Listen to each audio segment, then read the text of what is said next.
This is your home for the Broncos. Spring Hill Sports Live. Plenty of time, loads up, lets it fly down the sideline. He wants Torres, he's got to come back, he makes the catch. Down, Jackson Torres.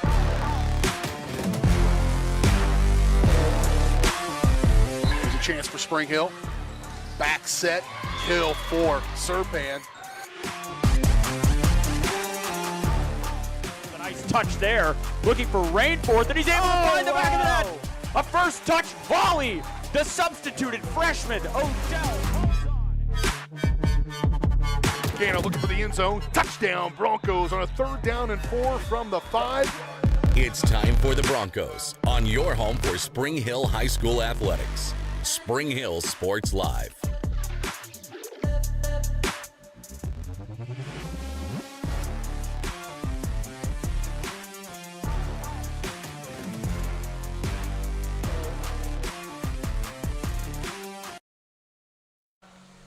And we welcome you back inside Spring Hill District Stadium here at Spring Hill High School on a beautiful Friday evening. Happy homecoming to those who are celebrating. Our coverage of Bronco football, of course, is presented by Strode Orthodontics. Strode Orthodontics specializes in creating beautiful, healthy smiles. Dr. Claire Strode and the staff at Strode Orthodontics is experienced, highly trained orthodontic specialists with decades of combined experience. With locations in Spring Hill, Olathe, and Overland Park. Learn more at StrodeOrtho.com. Hi, everyone. A very early start to the pregame show, I must say, because I have a very special guest joining me here on the broadcast to start off. Dylan Funk of Tonganoxie Sports Live. Dylan, how are we doing? I'm glad you could join me for just a little bit. Kick off this pregame show. Anytime I get to share a booth with you, Brendan, it's always a great time. Happy to be here in Spring Hill. Might I just add, one of the best, if not the best, press boxes in all the Frontier League. And great to be here. Happy to be here, spending our Friday night under the Friday night lights. And should be a great football game. We're getting ready to break down here. I'm excited for it. Begin our pregame show presented by Comfort Designs Heating and Air Conditioning. Locally owned and operated for more than 20 years, Comfort Designs is Spring Hill's heating and air conditioning company. Learn more at comfortdesigns.net or call 913-592-4453. And this Broncos team coming off a huge 47-7 victory over Bonner Springs in dominant fashion. It was Jordan Miller through the air and with his legs. I mean, talk to me about what you see in the kid. I mean, a phenomenal three-sport athlete that's come onto the scene in his senior season, and he lit it on fire. Yeah, I remember, when he first took over as starting quarterback last year, when Spring Hill was playing at Tonga, you guys got the win 18-14 there, and I remember a lot of talk being around the then junior, now senior, of just his pure athleticism. You mentioned he can do it with his legs. He's tremendous with the arm. I know last year, talking with then head coach Jason Feedback, he said he kind of has a little bit of that Brett Favre in him to where he'll try to make a throw that he probably shouldn't make, and sometimes it ends up costing him. And as the year went on last year, he got better at that. And looking at the Bonner game, he got picked off one time, but I credit more as a great play from the secondary. Dalton Caldwell on that interception. Caldwell just made a great diving snag. I don't really blame Jordan for that at all, but he's got a great offensive line. He's got a lot of great pieces around him. Obviously, the sophomore Mason Dobbins, Dotson, yes. That's it. Thank you. I know you guys are very excited about him, the sophomore gadget player, as he's called here, and a lot of other great weapons around Jordan. But he's phenomenal. He's a great leader out there. He's got a lot of grits, and he's going to go out there and he's going to do whatever it takes for his team to win the ball game. And at the end of the day, that's who you want at quarterback. That's who you want to be the leader of your team, no matter where you're at, where you're playing. And while there is the experienced quarterback of Jordan Miller, we look at your team, the Tonganoxie Chieftains, under fourth-year head coach Preston Troy, who we've both played under in our high school careers. Yes. He's got a very young, talented sophomore, and Bodie Maslak comes from a very athletic bloodline, I should say. His oldest sister, Emerson, a Park University softball commit. Mm-hmm. His older brother, Taylor, a phenomenal cross-country and track and field athlete. And now you've got young Bodie, the sophomore, stepping in the varsity role, replacing, who I believe, two really phenomenal quarterbacks. You go back, Trevor McGraw, the class of 24. You had Talon Langford take over. He had his fair share of appearances throughout his career, but getting the full start in 25. And, Bodie certainly looked like he felt comfortable in that position. Yeah, no doubt. And I think a lot of that is, we go back to last year. I mean, it was the final regular season game where he got his first snap at quarterback, and it was a design quarterback keep. Talon had gotten banged up on the play before, and he needed to come out just for a play, and they put Bodie in, and it was a goal-to-go situation 10 yards out, and it was a design quarterback keep for him on the right side. And, I mean, the blocking offensive line did a great job for him, which he credited in the postgame show last week. He talked with a couple guys from Sports in Kansas, and he mentioned the offensive line, giving him time to survey and whatnot. But, he got some time last year. You look at his, on the roster, as far as his size and stuff, it's not something that's necessarily eye-popping. 5'7", 152 pounds. He was 140 last year, so 12 pounds, and most of that being muscle over the summer coming in from his now sophomore year. But I'll tell you, man, last week he looked super cool, calm, and collected, very confident. And we knew he had the legs. It was kind of more about the arm. What did the arm talent have? And, man, there was only one bad throw he had. That was nearly an interception. And outside of that, every other time he was hitting receivers right in between the numbers, right in the chest where you want it, hitting them in stride and surveying the pocket really well. And, of course, he's the dual threat, so he could take off and run at any given time. So he impressed a lot last week against a really great Lewisburg team who's one of the juggernauts here in the Frontier League, runners-up last year, thanks to you guys for beating them in the with the Frontier League title on the line. But they won it the first 2 years prior to that. So to go out there and do it against a team like Lewisburg and now a chance to do it out here tonight against a team like Spring Hill potentially, it should bode well for Bodie, I'm hoping. And there's a lot of questions about this Tonganoxie team headed into the season about living up to the hype of back-to-back seasons as making it to sub-state. Yeah, class of 24 made it to the sub-state title game for the first time in school history. And then you look at it going into year two, make it for the second straight time in school history. And, of course, you had to take on two really premier opponents in Bishop Miege and Aquinas. I mean, what was that? What's the kind of conversation that you kind of heard? And, now you look at one game in, how do you feel that this team is looking so far? For this season, it's only week 2. So, there's still a lot to be told about this team. And, you don't go from week 1 and then to the sub-state championship game being won in the Final Four and 4A overnight. So, it's a long process, obviously, through the season. And got off to a great start, obviously, last week. And hoping to keep it rolling through tonight. But, for the past 2 years, it was 2 years ago.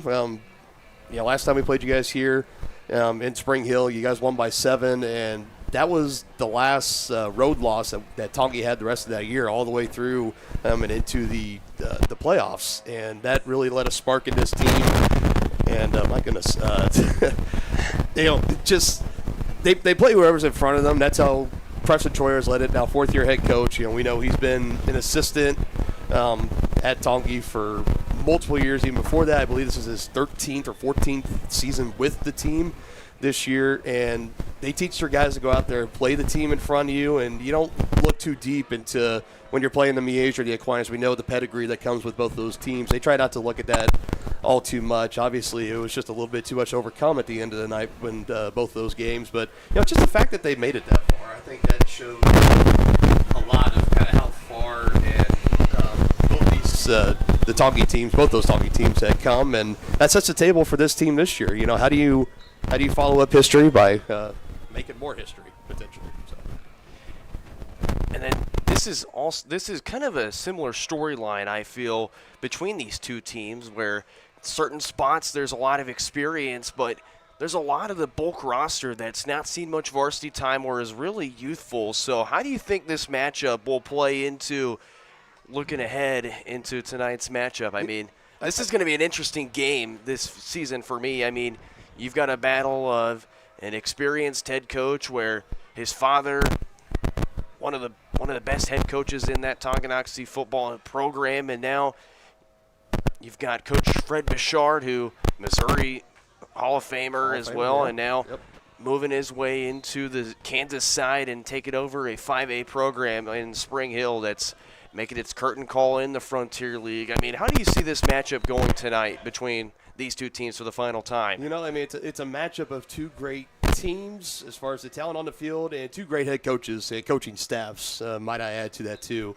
I've done a lot of prep on Coach Bouchard, and I'm so glad that he's here in the Spring Hill community. And 1 year in the Frontier League. I know you guys are going to the UKC next year, but this was a huge get. I always thought from the get-go for Spring Hill, and I thought he was going to come in and really take this program, then elevate it to new heights. And it got off to a great start. 40-point win in week 1. You can't ask for nothing much better in your first game as head coach of the Spring Hill Broncos. But, this game tonight, I know Spring Hill rolling in right there as you're coming in the front gate. They got the banners for the 19 seniors on this team compared to Tongi, who has 10. And a lot of those key starters, we've graduated from those back-to-back sub-state final games within recent years. So, this is a great opportunity for this Tongi team to come out. I call it a measuring stick game, to come out, play a team like Spring Hill that is, if you had to ask me, probably right now the favorite or one of the top favorites to win the league, if not more, make a deeper run into 5A playoffs this year. So this is going to be a good challenge, good test for this Tongi squad, and I'm just excited for it. It's going to be a great football game, and let's just get it started already. Why not? Dylan Funk from Tonganoxie Sports Live. Dylan, thank you for joining the pregame show. Thanks for having me. Best of luck on your broadcast. And, you've done a phenomenal job for me, so. I appreciate that. Thank you. You've done a phenomenal job for us, for staff with me and BJ and the rest of us here at Varsity Sports Live. We're glad to have you here now on the Spring Hill Sports Live crew. Thanks for tuning in to the first bit of our pregame show. When we come back, we'll break down this last week at Spring Hill High School and looking forward to what's coming up next for the Broncos. That and our Elliott Insurance Group area matchups. We also take a look at our keys to the game presented by the Spring Hill Chamber of Commerce. Either Matt or BJ, whoever will be with me to break down that for you. And then at 7 o'clock, it's kickoff time. But don't forget, coronation for homecoming tonight. You're watching Bronco football on Spring Hill Sports Live, presented by Strode Orthodontics. Here at Strode Orthodontics, we are a single doctor practice, which means that I am the only orthodontist here in the practice. I will be the one guiding you through your care journey. With our experienced staff, your appointments will be more efficient and more comfortable. We love treating kids as well as adults. We want you to be happy with your experience during orthodontic treatment as well as your smile at the end. I love when patients tell me that their smile has improved their confidence and their quality of life, because a smile is for a lifetime. Are you looking for a trusted heating and air conditioning contractor? Look no further than Comfort Designs, Spring Hill's heating and air conditioning company. Comfort Designs Heating and Air has 100% NATE certified technicians who are friendly, knowledgeable, and ready to help. They'll care for your home and complete the job with speed and precision. Locally owned and operated right here in Spring Hill for more than 20 years. Comfort Designs Heating and Air Conditioning. See all they have to offer at comfortdesigns.net. Or schedule your appointment at 913-592-4453. Michael Grant at Farm Bureau Financial Services is a proud supporter of Spring Hill and cheering on the Broncos. At Farm Bureau Financial Services, their number one goal is to protect you and your family. Insurance is complicated and not one size fits all. Michael and his team take pride in the relationship they build with their client members. Let them work with you to customize a plan that protects your livelihood and your future. To learn more, call Michael Grant at Farm Bureau Financial Services 913-592-2336 or visit them at 117 South Main in Spring Hill. For 50 years, Elliott Group has been your local insurance partner. With 5 convenient locations, Elliott Group is big enough to offer the best carriers, but small enough to know your name and your insurance needs. Elliott Group is more than just insurance. They're a part of each community they serve, with a wide variety of insurance solutions to help your unique challenges. Elliott Group, where they're there for you today and for years to come. Visit them at any of their 5 locations or at ElliottInsuranceGroup.com.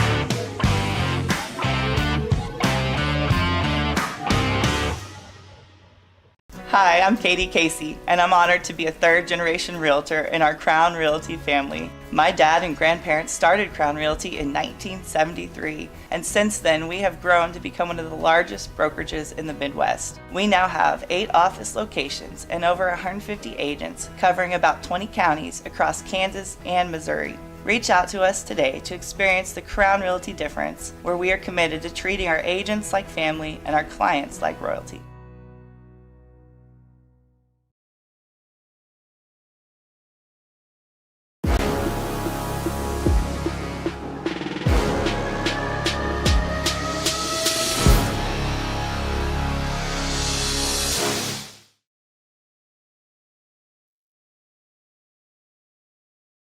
Fans starting to trickle in here to Spring Hill District Stadium back here on our Cover Designs Heating and Air Conditioning pregame show. Brendan Bolin alongside my partner, now back in the booth, fresh from the tailgate, BJ Harris. And BJ, how'd the tailgate look out there? I know you certainly were out there for quite a minute. How was the energy there? I think it's interesting that the energy I felt last week inside the stadium with the Bronco boys and the football team was palpable inside the stadium, and you kind of feel that with the crowd. You feel that with the fans out there, a good group of people. I was out there with the Education Foundation putting on a tailgate. There's some other families that have some tents popped up out there, and we'll see some video from that here later on the pregame show. But it's just a little bit of energy around the Bronco football program, a little bit of energy out there in the parking lot, and hopefully that'll matriculate its way here into the stadium and create for a really nice homecoming atmosphere.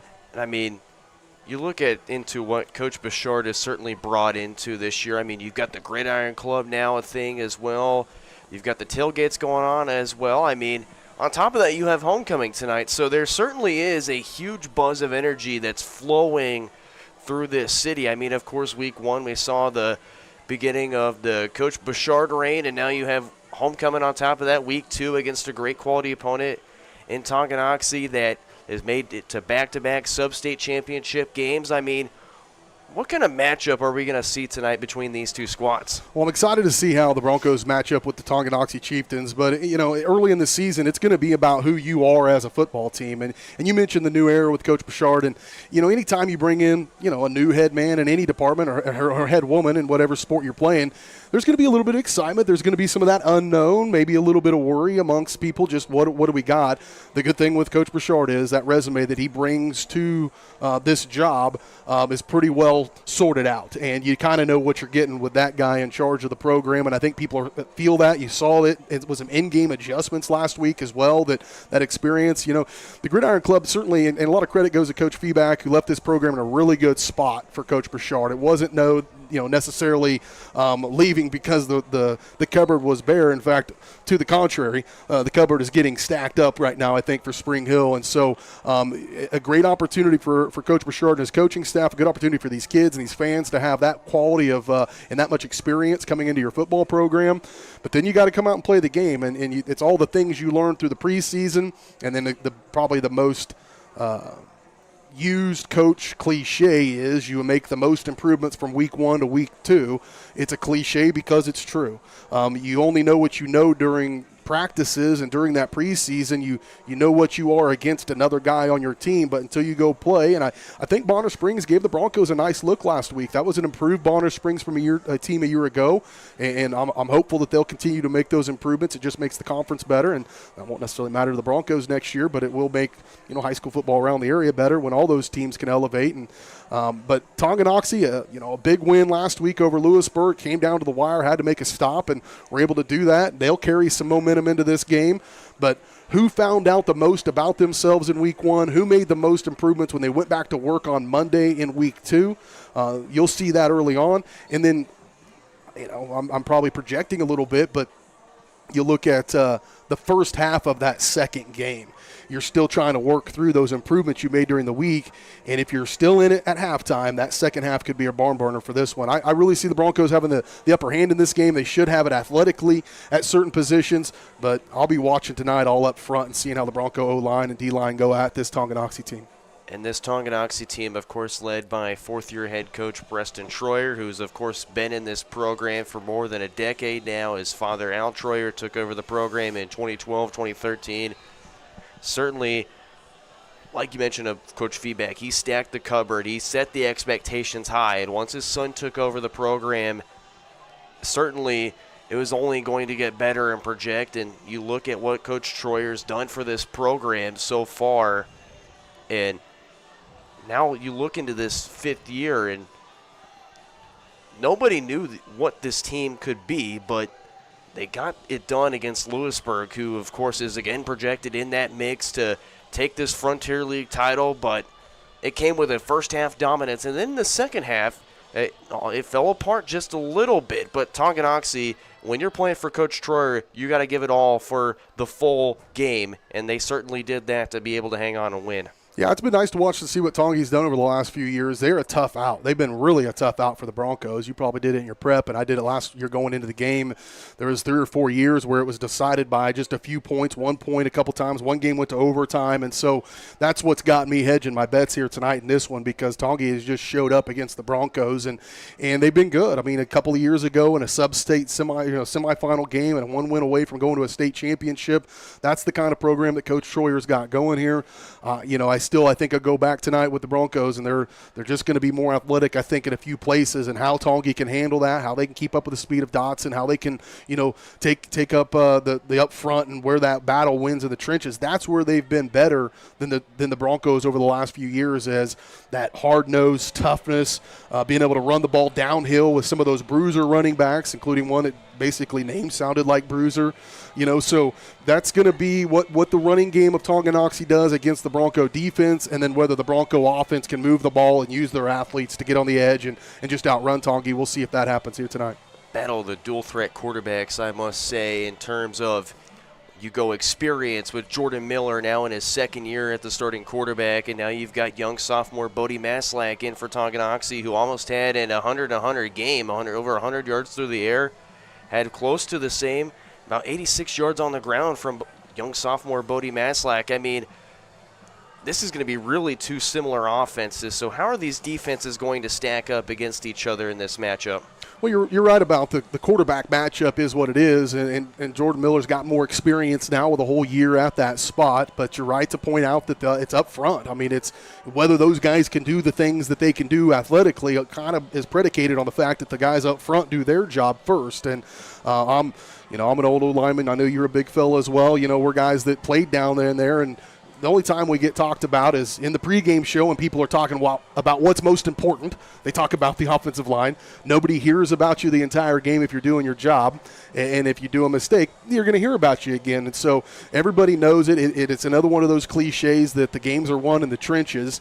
And you won't hear that on Talking Heads on Saturdays. You won't hear studio shows talking about offensive linemen that often, but you will hear head coaches. You'll hear defensive coordinators talk about offensive lines, because that's where things happen up front. And if you're a fan and you're watching the game at home and you can take yourself and focus in on that offensive line, you can kind of tell how the game's going to go by which direction that line goes at the snap. If the Broncos are getting a good push and getting those guys a yard down the field, the Broncos have got a pretty good chance to win this game. If they're not moving them at all, or in fact they're going backwards, then it's probably going to be a tough night out. And I know that simplifies the game down to, the most basic thing, but it truly is. If you can't move the line of scrimmage, you're not going to be able to move the ball. And you can usually figure that out pretty quickly. I was always a big proponent of, run heavy, run early.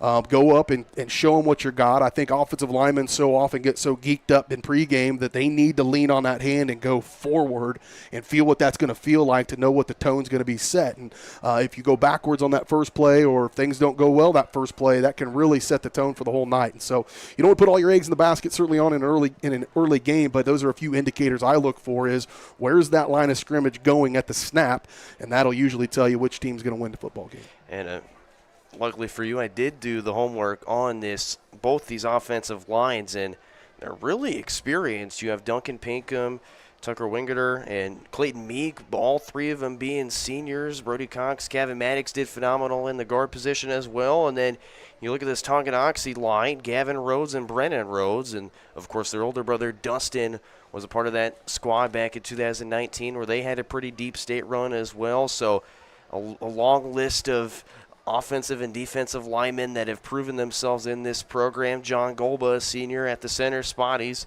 he's had his turn and looked under a lot of guys that have played center phenomenally really well. And then outside of that right side spot is where Tonganoxie is going to have a bit of youth. They have Hayden Overmiller and Braden Seymour, only juniors and sophomore, respectively, getting their first starts of the season. But for Coach Troyer, they certainly like to have a long summer where they go to camps and they take care of themselves in the summer. They have a week-long camp. I mean, this is going to be a battle in the trenches, like you said, because both these teams, they have a really dominant offense, but it's how this offensive line will make that first push and how that defensive line will respond in order to see how this game shapes up. We'll step aside for just a matter of moments. When we come back, our keys to the game and our Elliott Insurance Group pregame matchups. We'll take a look at some matchups around the area when we come back on your home of the Broncos, Spring Hill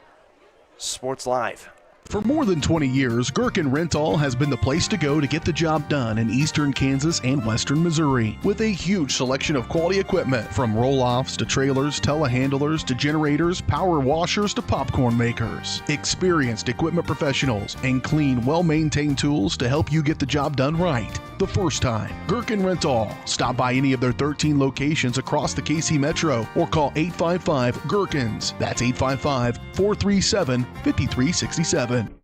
HERS Incorporated in Spring Hill is your area's premier small engine repair shop. Before you replace that faulty trimmer or mower, let our experts get you back to work. And if you are in the market for a new handheld, we carry Maruyama and Red Max trimmers. Plus, HERS is still the best place for hydraulic hoses, cylinder repair, and mechanical control cables. If that's not enough, we're also a UPS drop-off location. To learn more, visit us at hersinc.net, call 913-247-3530, or just stop on by. Spring Hill's hometown shop is J&T Auto Service. As a full-service repair shop, J&T Auto Service works on all makes and models. Diesels, Europeans, they do it all. From combines to Corvettes. Visit J&T Auto Service for oil changes, tires, brakes, alignments, electrical diagnostics, and so much more. Small town, friendly service with high-tech tools and training. Schedule your service at J&T Auto Service. Call 913-592-6424. You can also visit jtautoinc.com.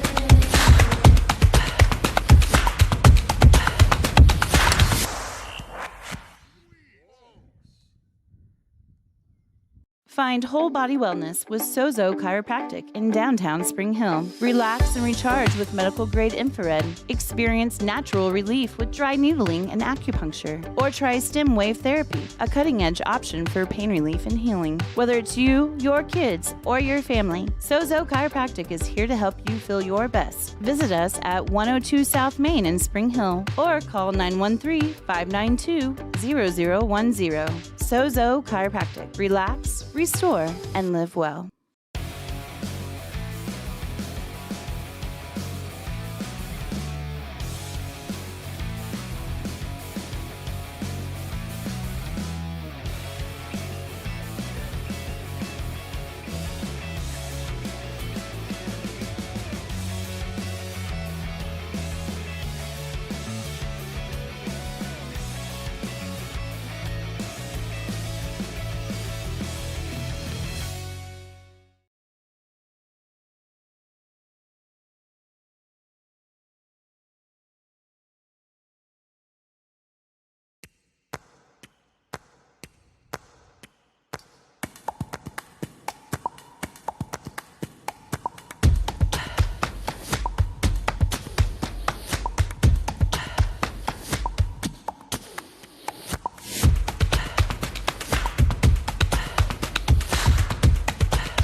At Fort Scott Community College, we understand that a scary part of figuring out your future isn't only answering the question, what should I do, but where do I belong?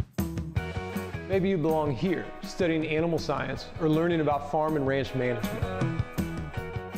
Maybe you belong here as part of Helms Hoops on the hardwood. I don't know where you've been or where you're headed, but I know we're saving a spot for you because you belong at Fort Scott Community College.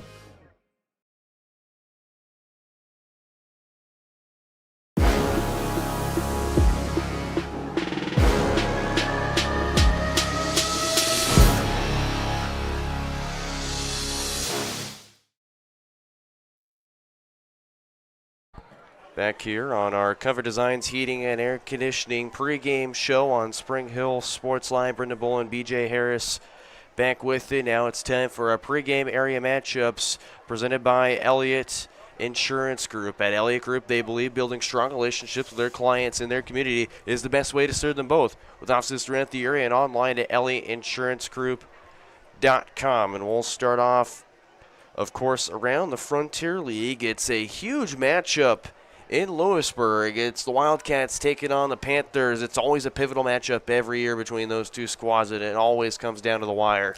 Yeah, that's one of those classic rivalry games where, you know, one team could be 0-8 and one team could be 8-0, and neither one of those teams is wondering how that's going to, is still wondering how that's going to go because of that rivalry situation. You know, Lewisburg licking the wounds a little bit after last week and a loss on the road at Tonganoxie. They'll be looking to get right at home, and you know, I think Paola, they've taken their lumps over the last couple of years, but I feel like they might be on the come as well. And the Frontier League is improving a little bit kind of across the board. Spring Hill elevated themselves to the top of the conference last year, but when you got Ottawa coming up, Lewisburg down maybe just a hair, but improving now week 1 to week 2. Paola working their way on. I've said Bonner was improved. And so, yeah, but that one over there at Lewisburg, Aaron Feely, Drake Miller, on this calls, Drake on Lewisburg, Aaron on Paola. You should get good broadcast over there. I want you to stick here. If you got more than one TV, pop those up there as well. Take a look at another Frontier League matchup we have. Eudora taking on Bonner Springs. And Bonner Springs, they looked really solid last week against the Broncos, respectively. And Eudora, they took on a tough opponent in Hayden. What's going to be the key for both those teams? Yeah, for Eudora, it'll be a matter of whether or not you can kind of bounce back from that. I mean, you got to recognize that Topeka Hayden's a pretty good 3A football team, and they're one of the top 5 teams in Class 3A, and they tend to be pretty tough outs. And so I don't think they'll see the same level of competition necessarily when they can play Bonner. But if Bonner can take care of the mistakes, they had just too many turnovers against the Broncos, special teams turnovers that led to touchdowns, scoop and score, fumble returns for touchdowns. You're not going to win very many games like that. But if Bonner can go out and take care of the football, I think they'll keep it close, but I like Eudora in that win. Moving on to our next matchup in the Frontier League. It's the Baldwin Bulldogs taking on the Ottawa Cyclones. Baldwin, first-year head coach as well. They got the big 50-0 win over Iola. And for Ottawa, they look to be one of those juggernauts in the Frontier League. I mean, this is going to be a really good matchup to start off your evening. Yeah, perhaps. I mean, I do think Baldwin's going to be asking for where was Iola at when they get ready to play this Ottawa team, because I think Ottawa's going to be dramatically better than that Iola football team. But credit to Baldwin. They've really taken their lumps over the last few years as well, been down on the football field, and a new head coach, you know, that brings some new energy. And for those guys to just, no matter who the opponent is, if you can win by 50 points, you should feel pretty good about yourself. Now, will they feel the same after tonight? Probably not, because I think, you know, Coach Alexander over there with Ottawa, I've mentioned this before, I think on the air, a better job of a turnaround of a program I'm not sure if I've ever seen at the high school level. Ottawa about 4 or 5 years ago was historically not very good, and I saw them play in a couple of games where I was just like, what is going on? And he completely flipped that program. It was everything the Broncos had last year to get a win, and they'll be another tough out this year. Moving on, go to the UKC, Baser against Piper. This is a big rivalry, of course. It seems to be rivalry week here this week in high school football, but Baser and Piper, I mean, you look at Tonganoxie, Baser, the 8 Mile Showdown, but in my personal opinion, there's no better matchup than Baser and Piper's matchup. I mean, that one is always a gauntlet to play in, especially for Baser. They have over 20 seniors on that roster, and for Piper, second year under head coach Cole Ulrich, and he looks to change that culture at Piper. They've got a stud there.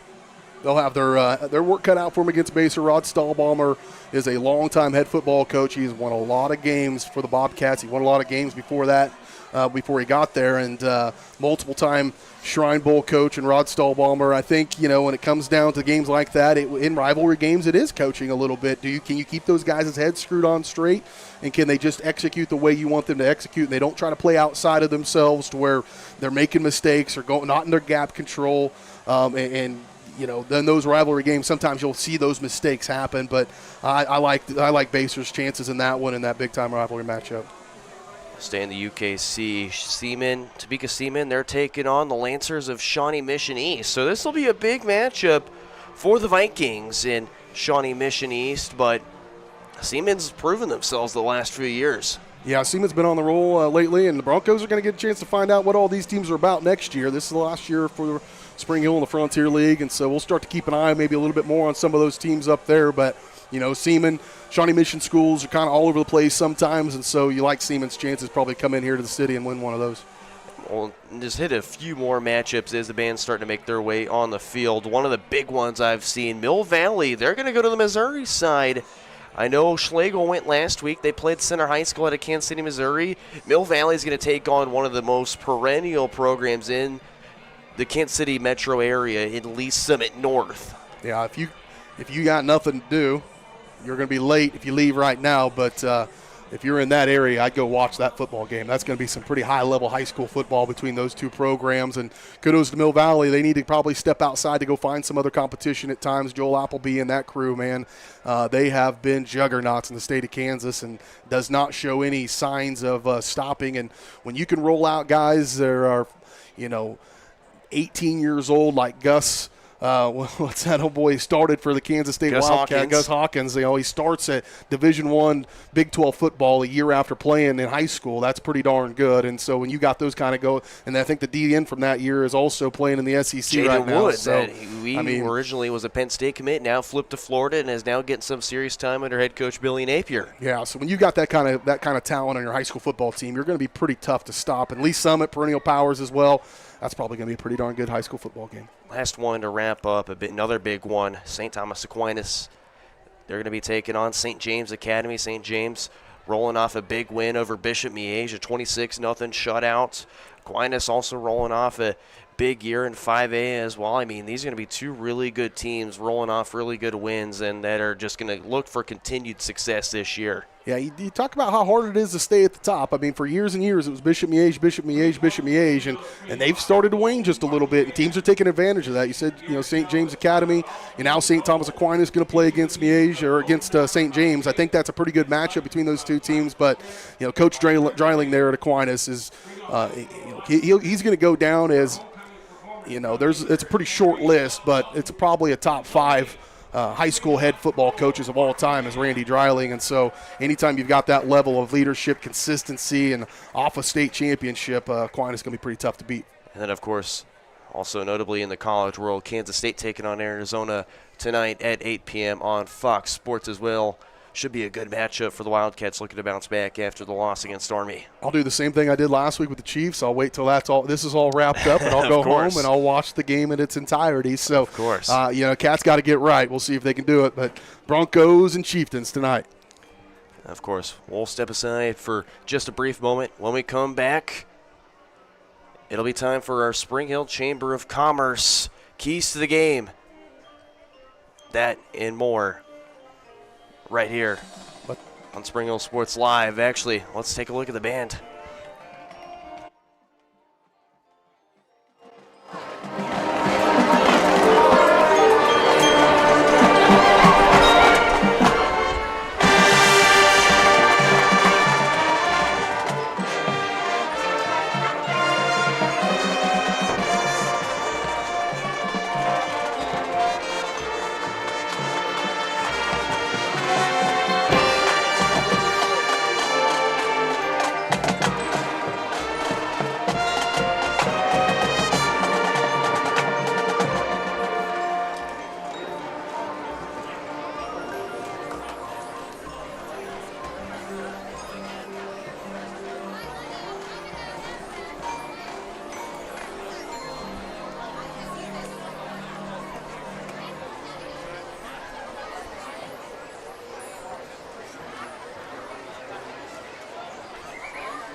The Spring Hill High School Band will be back after a word from our sponsors.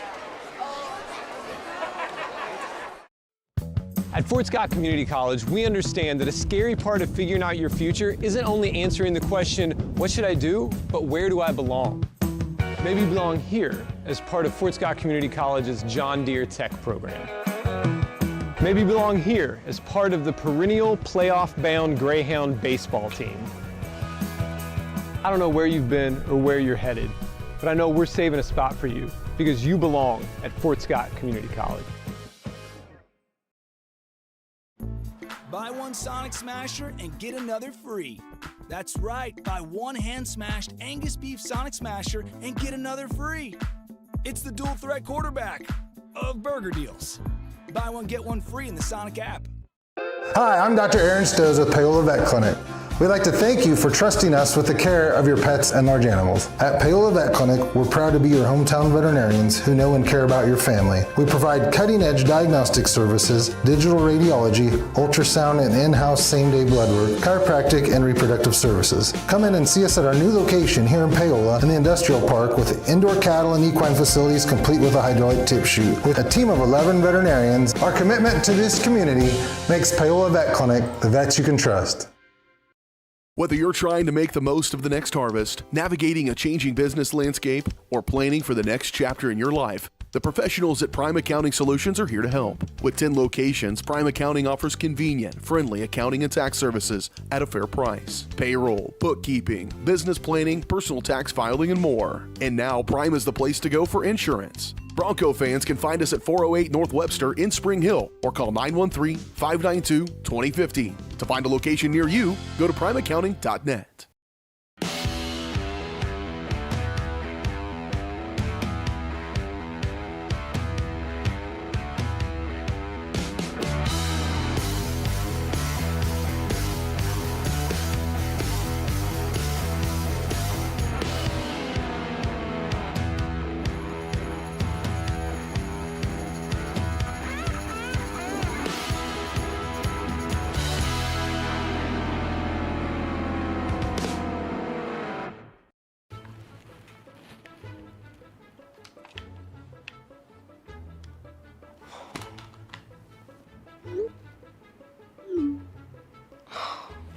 Stupid Go Brawley internet.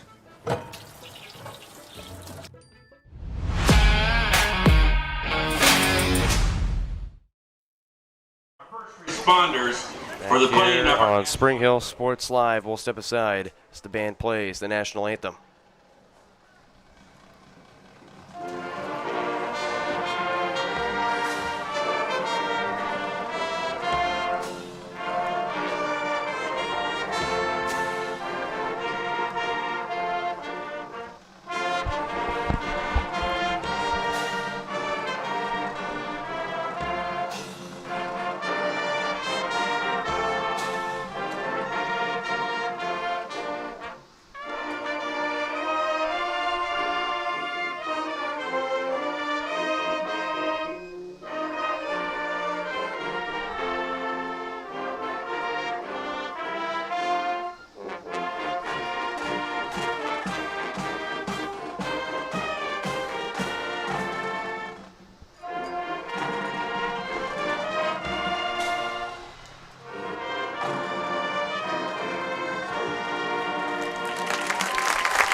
And how about it for this Broncos marching band? And we'll be able to show what B.J. Harris was working on earlier. If we take a look at kind of the scene at this tailgate. And yeah, the Spring Hill Education Foundation sponsoring a weekly tailgate at home games. The Education Foundation, the official fundraiser for Spring Hill schools, and got a great board of directors that are out there helping put all that together. A lot of other folks putting their tailgates together. Gets food donated by some area community organizations and churches that have helped us do that. And we're in the middle of our corporate partnership campaign right now at the Spring Hill Education Foundation. Businesses jump on board every year to help us fund scholarships and fund teacher grants. Last year we put $50,000 back into Spring Hill schools as part of Project Lead the Way and STEM curriculum, and then also the most scholarships ever given away, 15 seniors, $30,000 in scholarships. And so the tailgate party is one of those things that has started out, and want to encourage folks for those home games that are coming up down the way. Get out here a little bit earlier, go out there, enjoy some food, make a donation if you can. Again, go to the Spring Hill Education Foundation, and we will be happy to work with you and do the things that the school district. We're very fortunate here in Spring Hill to have a great school system, and we want to support those teachers and support those kids as well as we can, and so we do that through our annual campaign, and appreciate everybody putting on the tailgate and going out there and enjoying that today. Let's read more about this campaign. You've kicked off your annual. I think I got it. I think I hit all the high points. I think I got you. I had that in my head. I wrote it, so I should be able to say it. Perfect. And the Broncos getting ready to enter the tunnel here on a packed homecoming evening. And now let's take a look at our keys to the game presented by the Spring Hill Chamber of Commerce, reminding you to support our community and shop local. Folks, remember to mark your calendars now for this annual Spring Hill Fall Festival, September 26th through September 28th. To learn more, visit springhillfallfestival.com and keep up with the Spring Hill Chamber of Commerce at springhillks.com. And BJ, what's going to be a big key for the Broncos tonight? We've talked about it a lot here in the pregame show already, but up front, I think the Broncos from a skills player situation are going to have that upper hand, but a really easy equalizer of that is not being able to move that line of scrimmage. And if you ever have me on here, and all the times I will, if I'm getting keys to the game, I'm going to talk about up front almost every time, because it really is a major key to the game. And then, minimizing mistakes for the Broncos. You saw what that can do to you from the other side of the coin last week with Bonner Springs. That can happen to you. If you put the ball on the ground or you throw interceptions, they're just emotional tolls that'll take on your team over the course of a football game. And so minimizing those mistakes with a senior quarterback and as headsy as Jordan Miller is, you expect him to take care of the football, and he will. But those other guys, a little bit of youth there in the backfield, some inexperience perhaps in the backfield, and then defensively, cause those mistakes. Special teams were a factor. I guarantee you, Tongi this week practice punt team more than they normally do. Punt block and making sure you can stop that defensive rush on punt block. And so I think it's mostly in the hands of the Broncos tonight. Minimize mistakes, get some movement up front. You'll have a chance to win this game. As out come the Broncos, donning the all-purple uniforms with the white helmets. And BJ, I've got to tell you, these new uniforms look sweet out there. Yeah, there was quite a bit of chatter in the stands last week. I actually got to sit in the stands for the first time, I think, ever as a Bronco fan. And, everybody liked them, and I think it looks pretty sharp. We'll see how it maturates and comes along over the years. But right now it looks pretty sharp. And you know what looks the best? A win. That is true. It fits every time. It always makes you look swole, A good win will always make you look pretty. Certainly. Tonganoxie will don the all-white uniform combos with the red numbers and the white helmets, the red face masks, and the red decals. The Broncos, just the simple white helmets, no decals yet, as they've kind of donned a different kind of look in their logo, certainly, but it's kind of just rocking with that new identity under first-year head coach Fred Bichard, as he will assemble the captains to get out there for the coin toss. As we take a look at the starting lineups, we'll start with the Broncos offense. At left tackle to be Duncan Pinkham, left guard be Brody Cox. At center, Tucker Wingerter. At right guard, Kevin Maddox, and at right tackle to be Clayton Meek. The wide receiver core, Keegan Folk, Eli Hedrick, Mason Dodson will play that slot receiver. Gadgets also in at running back as well.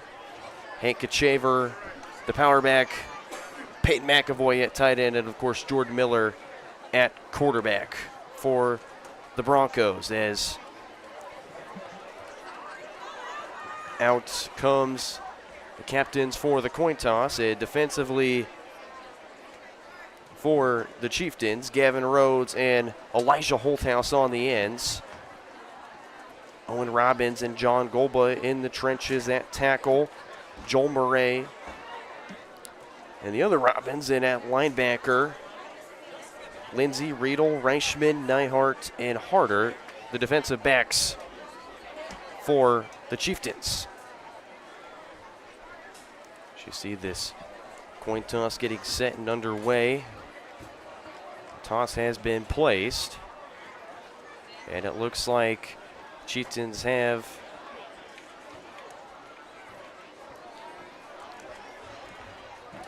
so now out comes the official decision.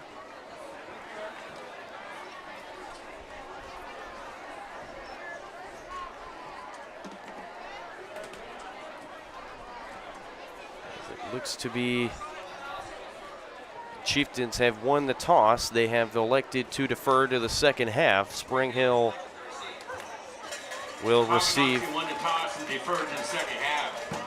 the kick. So, and I know Matt Jones will say this as well. If he were here, he'd be saying it's only the right decision to defer in that situation, as both these teams getting hype at midfield. It's only time to make a different decision if there's some weather or wind is a factor. That's not necessarily the case. The wind is out of the south, light. It's got that flag that's flying in the end zone. I'm sure we've gotten that by Caden by now already. If not, it will make it on the air, I promise you. But the light wind, but it's a much hotter night than it was last week. That's something we haven't really talked about, Brendan, on the pregame show, but the weather is a factor. I mean, it's humid outside. It's hotter this week. These guys had some pretty hot practices to start the year, but it cooled off for about a week, and they got a break, and we'll see if that comes to play. You'll start to see that with the skill position guys cramping up at different times later in the second half perhaps, and so hydration, if you're hydrating now, it's too late. You should have been doing that all day and last night, but we'll see how that plays a factor in this one. And the temperature currently in Spring Hill, 87 degrees outside and partly cloudy. Currently feels like it's 86 outside. Wind blowing 10 miles per hour from the south to the north. 19 mile per hour wind gusts. 53% humidity. It feels like 100% right now. Broncos student section was a factor last week as well. They got loud and proud.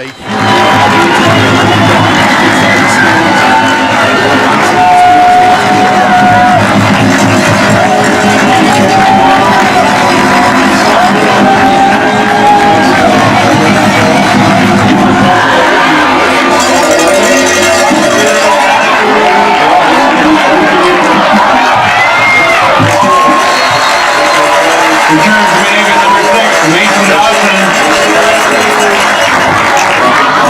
Tackle made by number 23, Jack Reichman. First and 10 Broncos at their own 35.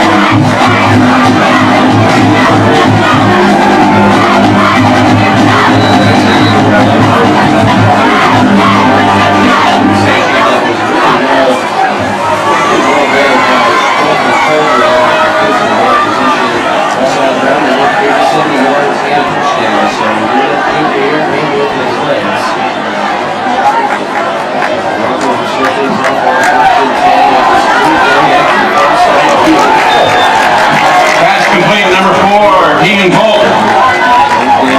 Tackle made by number 23, Jack Reichman.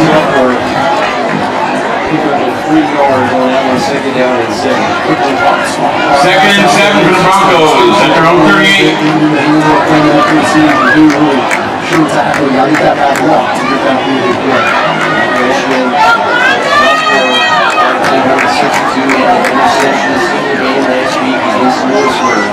Second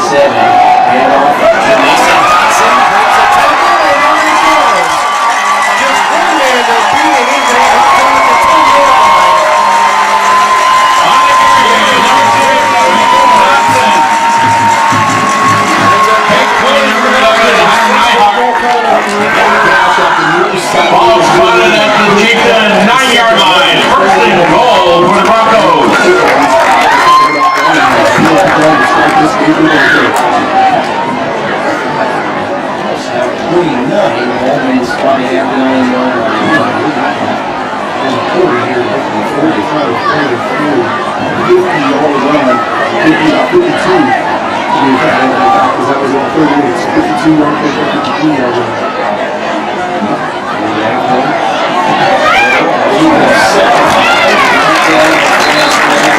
the carry, number 3, Jordan Miller. There are flags on the play.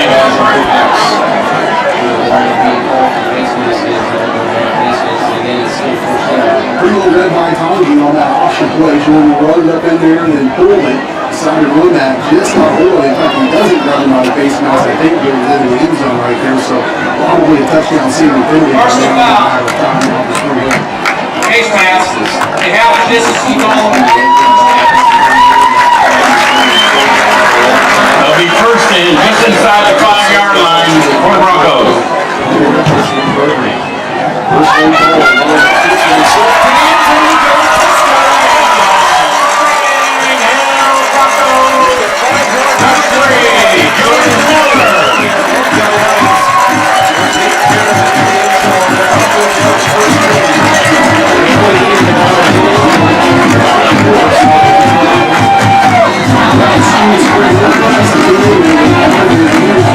Setting up the extra point, number 35, Aiden Odell. On display real quick on that.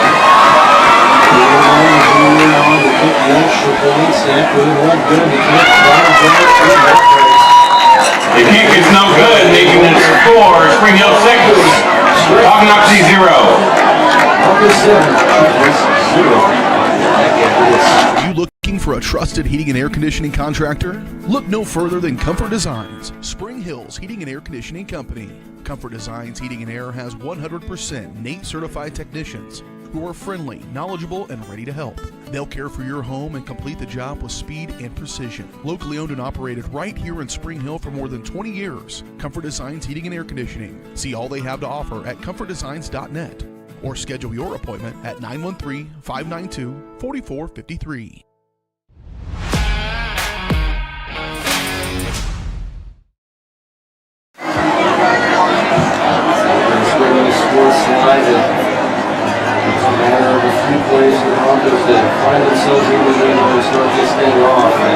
Set to kick off for the Broncos, number 35, Aiden Odell. Yeah, that big play, 52-yard run by Dawson.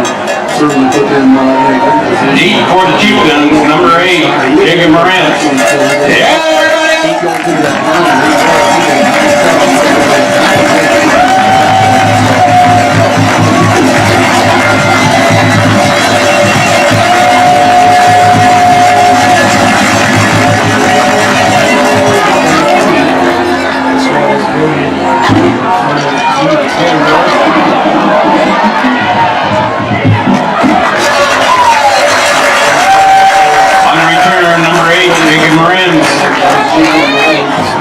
tackle made by number 42, Braden Bell.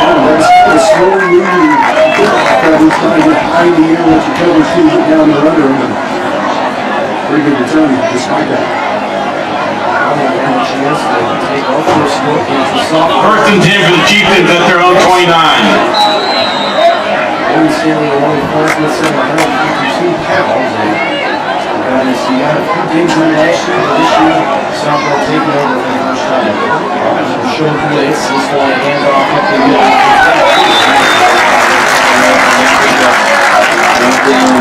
By Kyle Stewart.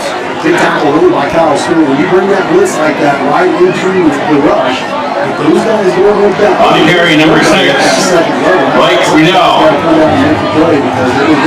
Second and 8 for the Chieftains at their own 32.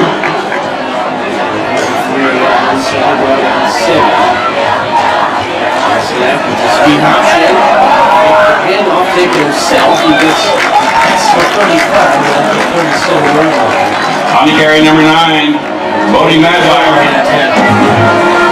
Stopped by number 12, Kenny Regan. Third and long 2 for the Chieftains at their own 37.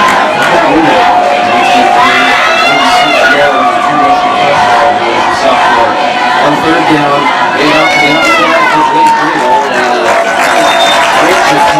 On the carry, number 6, Lake Rito.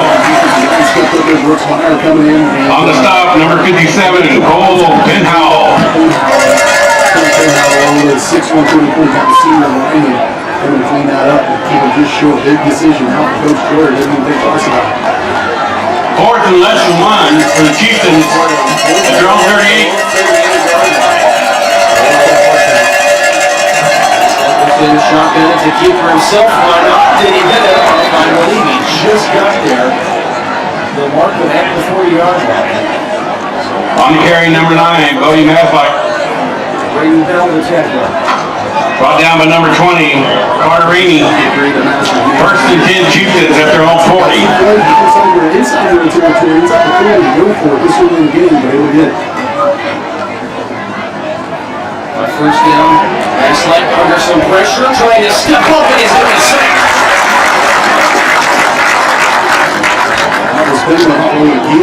Number 9, Brody Maslock, sacked in the backfield by number 57, Cole Penhall.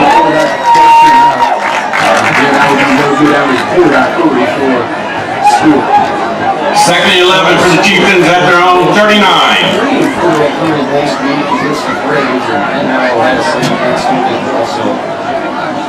Really strong defensive coverage team there. Coach Bouchard has stepped out there. First down, quick out. Fastball is incomplete. Intended for number 81, Roman Holthouse. Defended on the play of number 12, Eddie Reagan. 3rd and 11 for the Chieftains at their own 39.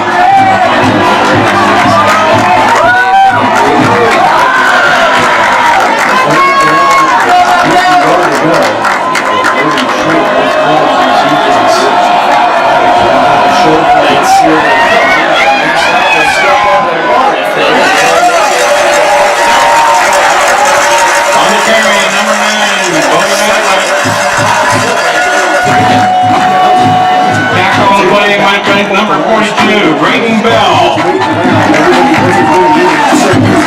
4th and 10 to Chieftains at their own 40. Back to receive the kick. Number 12, Benny Reagan.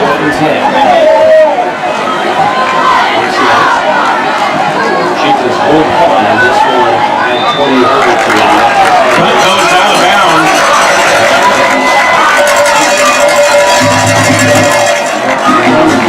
Right up to Spring Hill, 40-yard line, with the Broncos take over.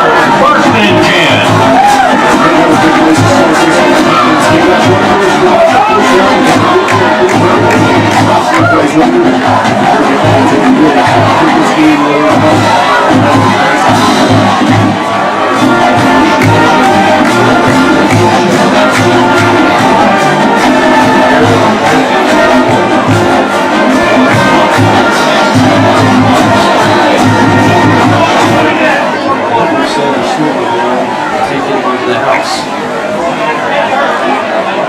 Start on their own 40, 1st down and 10. 2 in the backfield to Shaver and Dodson. And they're going to take the Shaver outside their own on 1st down. On the carry, number 10, Hank Cochaver. Tackle made by number 57, Owen Robbins. The line of scrimmage is definitely moving. These guys are getting to that second level. Better make something happen to get to that second level. So we're going to kind of get there and turn around. 2nd and 6 for the Broncos at their own 44. As a general tackle, that would be 4 for the Shaver. 2nd and 6.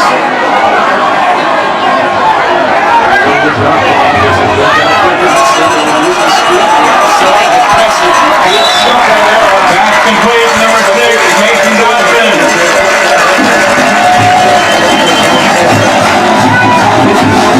Knocked out of bounds from number 12, Joel Murray. 1st and 10 Broncos at the Chieftains, 43. Everybody on the right scrimmage got everybody's hands going really fast, and then it felt like things were going in one direction, flipped back out here, and Carter was sealed off. Inside Chieftain territory. 43-yard line. Left side, Miller. Speed option will take it himself. On the carry, number Jordan Miller. Tackle by number 3, Baron Dorn. That was his guy. He got beat on the far edge. And, you know, young speedster, young wide receiver, he's certainly a factor for this Bronco team. I know pretty much too. The quarterback's coming up there. That's probably the number one key guy to get wide. 2nd and 11 for the Broncos. At the 44 of the Chieftains.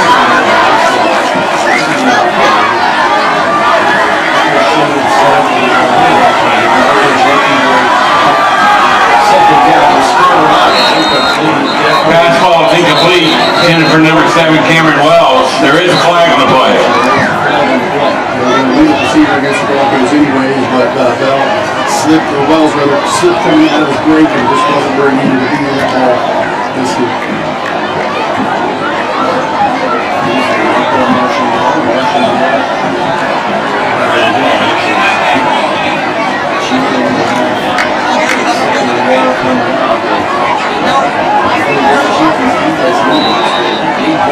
After the penalty, makes it 2nd and 16. Broncos, Chieftains 49.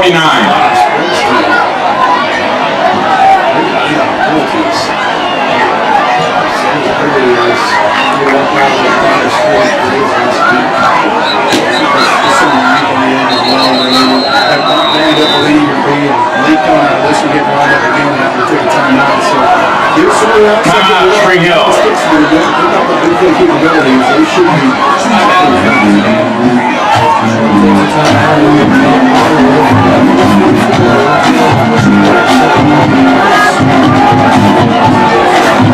My name is Dr. Claire Strode. I'm the owner and orthodontist here at Strode Orthodontics. You may run into me out at the soccer fields or out on the baseball diamonds. The things that I love most about orthodontics are when patients tell me how much they enjoy their smile and how much more confidence they have after having their treatment. We love serving the families and people here in South Johnson County and also surrounding areas. And I look forward to serving you and your family.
Chieftains 49.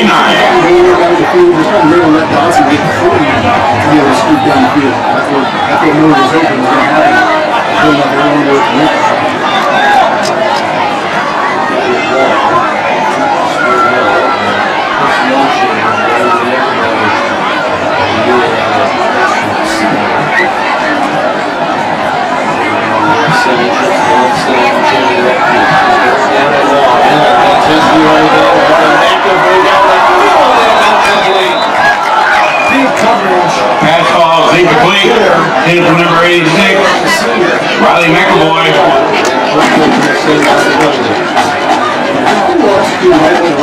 On defense, number 11, Hunter Neihart.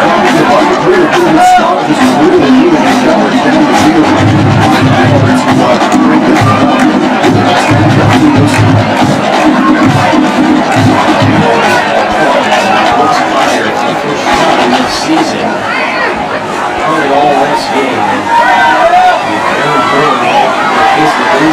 Coach Blair in punt formation.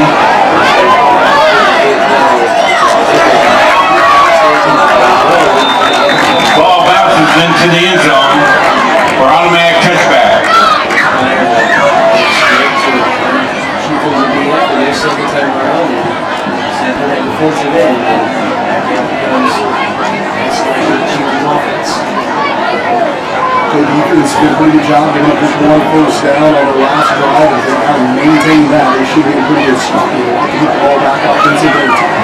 First and 10 Chieftains at their own 20.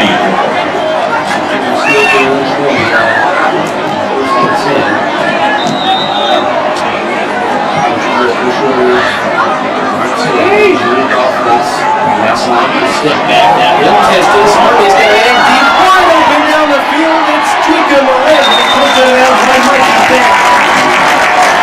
Big play for Pass complete to number 8, Jacob Moran. Knocked out of bounds to number 0, Mikey Beck. Just one of them did not pick up the guy that was recovering. Ball spotted at the Spring Hill 31. First and 10 Tongi.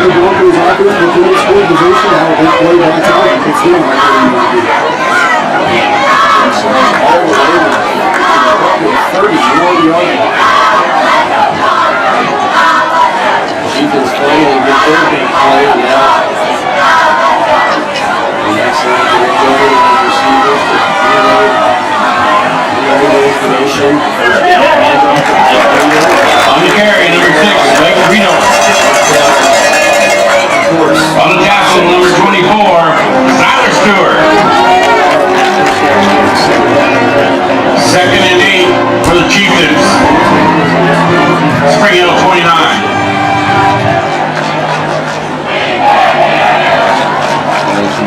Section will already get their words as student section attendance as well. Up and down.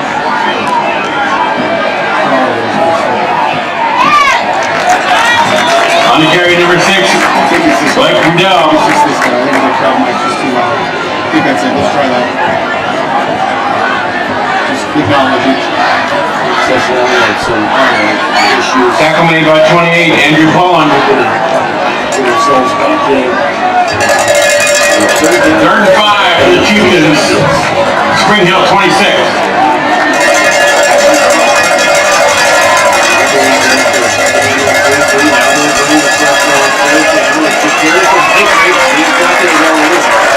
On the carry, number 6, Blake Rudell. Tackle made by number 28, Andrew Pullen.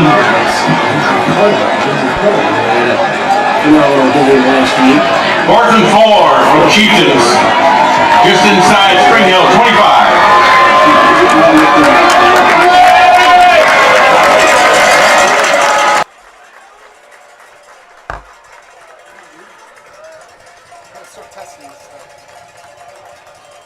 Fourth down and 4. Bronco fans bringing the noise. Maslack will step back and he drops the football. And the Broncos fall on it. Andrew Pullen was the one to get the big hit, and the Broncos will take over after the fumble. A big play for the Broncos defense. And now they're going to be going back to work for the third time.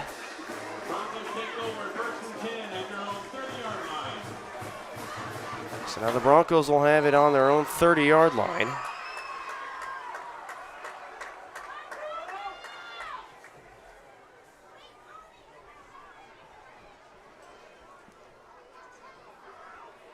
.222 left to go. On first down, handoff to Kachaver, and he'll manage to get a couple. It's brought down by number 6. That was Blake Riedel, the defensive back. Pick up a 4 on that one, second down and 6. If the crowd at home had any doubt about what the crowd was like here, they got a good taste of it for the first couple of drives of that game. Hopefully they'll hear us now and be able to pick up some of the play-by-plays, some stellar play-by-play you're offering up right now, but a good start, then getting that defensive stop for the Broncos. I mean, you had your back against the wall a little bit. Now you've got to turn that into points right here. Second down and 7. They'll give it to Dotson. It's an end-around play for Kachaver, and he's got plenty of room on the near side, and he's tripped past the 50.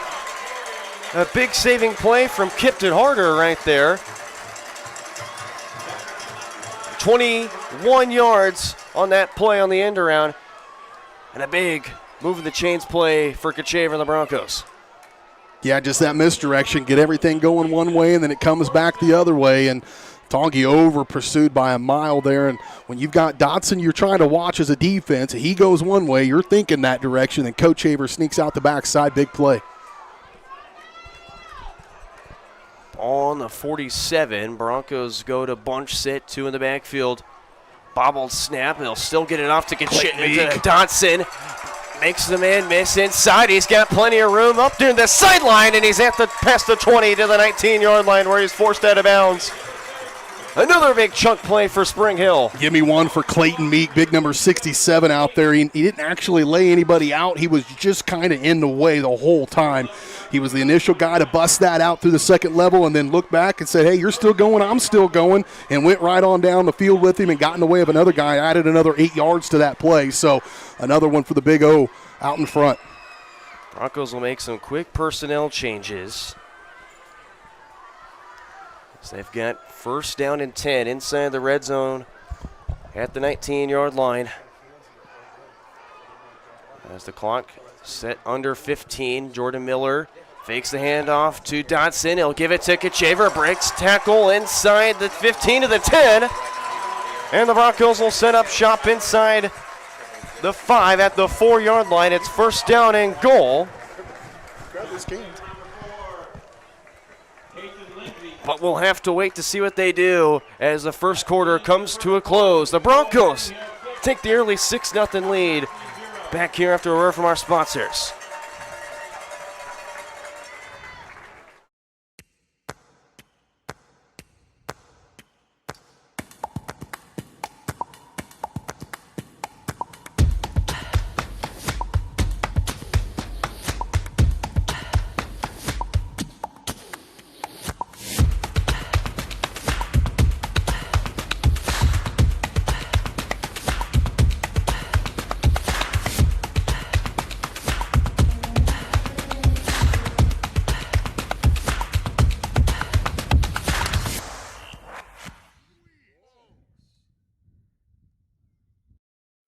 At Fort Scott Community College, we understand that a scary part of figuring out your future isn't only answering the question, what should I do, but where do I belong?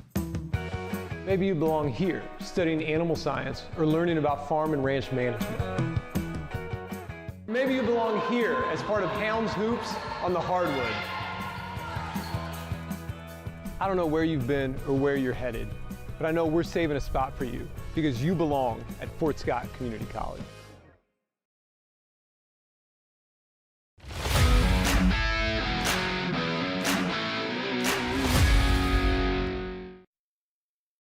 Back here on Spring Hill Sports Live, now into the second quarter. Broncos with the 6-0 lead. It was that touchdown run from Jordan Miller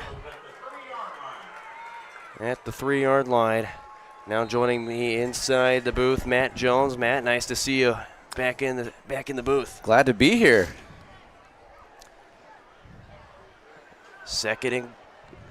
First down and goal at the 4-yard line. Miller, handoff to the outside. Dotson trying to stutter step his way in. The ball was out and it's picked up. And it's a big man touchdown. You could tell everybody started diving back down on the ground for it. Next thing you know, lineman's running with the ball. That was Colin Rauzon was the man that picked up on it. And the Broncos will be in the end zone once again. Let's take a look at that replay presented by our friends at... Well, I'm not sure why the replay did not work, so we'll take a look at that into the halftime break, as it'll be Coach Bouchard and his squad electing to go for 2 here. Looks like they're gonna. There's now a flag on the play. All right. I think they just wanted to. No. I think it was a spotter placement. So the Broncos will go for 2. Broncos setting up for a 2-point conversion. Two in the backfield with Miller, and somebody jumped on the Chieftain defensive line, and it's gonna move this Broncos offense even closer as they're gonna get Gavin Rhodes, the senior, jumping off for the encroachment. I believe he's a wrestler. He certainly is, yes. It's on the 1.5-yard line now after the penalty.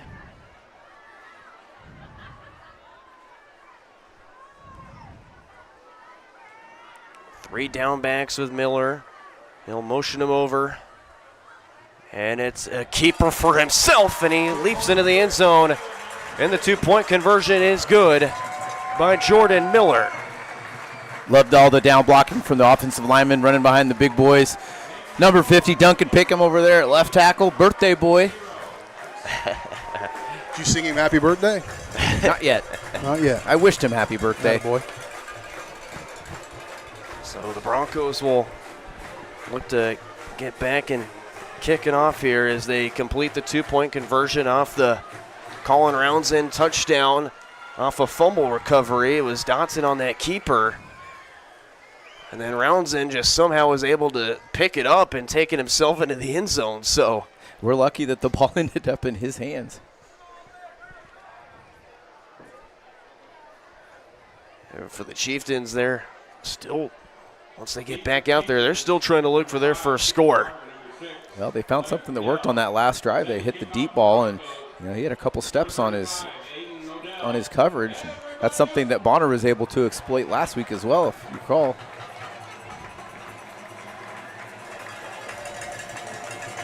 Aiden Odell to kick it off as he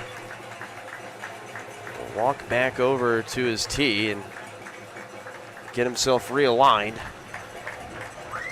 And I found that kickers are always so superstitious in their regiment. I was getting ready to say the same thing. The kickers, it's got to be just so. This Bronco faithful still making noise despite the slight delay in Odell's kickoff, and now he'll boot this one away. This will be taken inside the 15 by Riedel, and he'll stiff arm his way near the 35, and that was Keegan Folkin coverage on the kickoff. Or sorry, it's Jacob Marenz on the return. That's a great crowd. As I was trying to navigate my way just in the parking lot, I finally parked in the grass and walked up, and I couldn't even hardly find my way under the bleachers. There were so many people down here to support the Broncos homecoming, and it's a huge crowd on hand tonight. Homecoming buzz circulating in the air. As back out steps in the sophomore Buddy Maslak. Got this Chieftains team down the field, but was buried there, and he's going to be sacked this time. Brooks Byers going to be in on the sack. Good coverage in the defensive backfield. He didn't have anybody to throw to. And Maslak again was getting pressured, and when I talked to defensive coordinator Colin Vaughn, I asked him what was going to be the big key for this Broncos defense today. We got to make number 9 make the big decisions. Right. They run through him. It's got to be Bodie's decision, and we just got to force him. 2nd and 13. Maslak trying to screen it. It's going to be batted down, and that's Brooks Byer once again. Yeah, great effort putting those big paws up. Benny Reagan is also running up there to make a play as well, but Brooks Byer was there first. Now it's going to be 3rd down and 13. Chieftains no stranger to 3rd and long so far in this ball game. They found their way out of the dangerous situations. Can they do it here in their own territory? On 3rd down, fakes the handoff. Maslak trying to step up, and he's going to be sacked once again. So that was a really interesting Byer once again. That defensive formation, they all backed up about 2 yards and got a running start. I've never seen a defensive line do that before. They did it earlier this game. Okay. I made the same comment. I was like, that's kind of rover. It's disorienting to his offensive line. Who are you supposed to block? And right. It's worked both times. Now it's 4th down and 18. It's been the Brooks Byer drive for this Broncos defense. It's now going to be Maslack to punt, and he is going to send this one to the 45. Reagan calls for a fair catch. Uh-oh. A little extra action over there. Yep. Just a bit of frustration as I think we're going to see that called on the Broncos. There's a flag, yeah. As now he will call for the referee crew to have a conversation, and yep, here he comes. We'll see what this conversation is here. My guess is unnecessary roughness, just the way he was engaged with them like 25 yards away from the play, just unnecessary. Unnecessary roughness, would you say? Exactly. So a bit of a lengthy conversation to make sure all the details line up, and right. Looks to be that you don't know that they could be making plans for after the game right now. They could. They only get to talk to each other so often during the game, you know. I mean, you're definitely right about that, and looks to be the white hat is pointing to that Chieftains sideline, and the referee will attempt to turn on his mic here.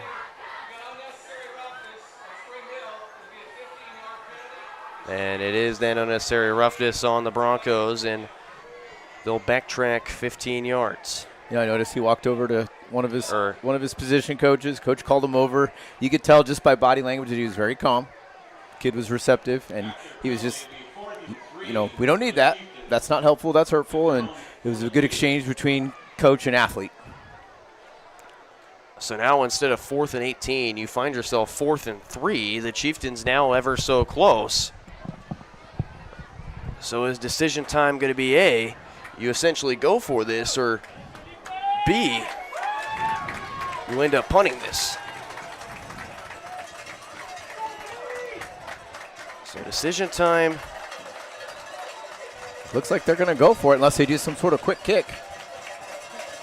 Chieftains converted only once, 1 of 2 today.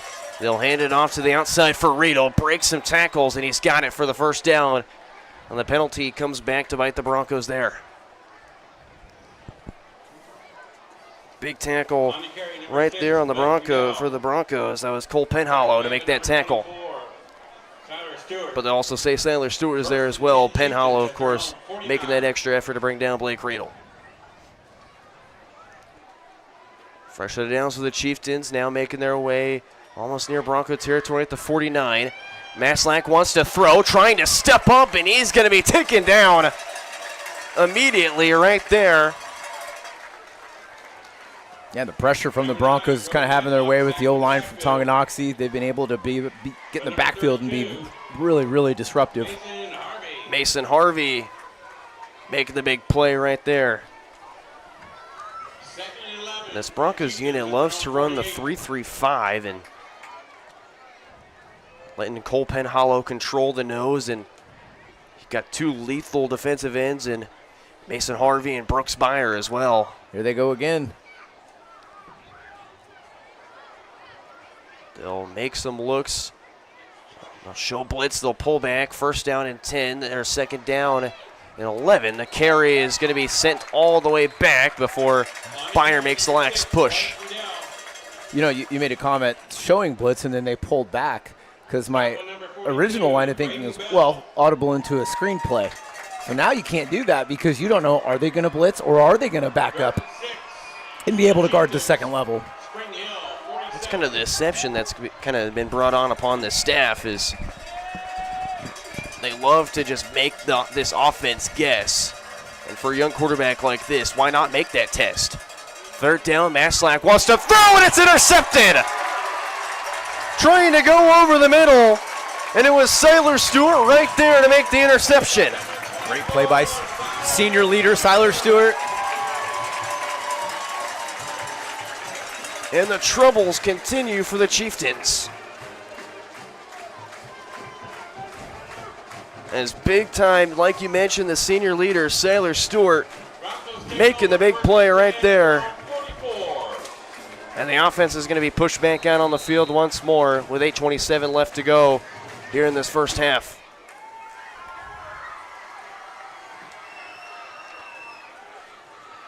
Seems like this would be a good opportunity to stretch him out a little bit. Look into the deep ball. We've seen it a few times for Jordan Miller trying to go down and find Mason Dodson. Late personnel in as Keegan Folk was late to get in. On first down, it's a handoff to the outside for Mason Dodson. He's got plenty of room, trying to break to the outside before he's brought down at about the 47-yard line. Blake Riedel came in from the secondary on the stop. Love how Dotson, you could see, he started out with the ball in his right hand, and he covered it, shifted it, pulled it to the left side, always carry the ball in the outside hand.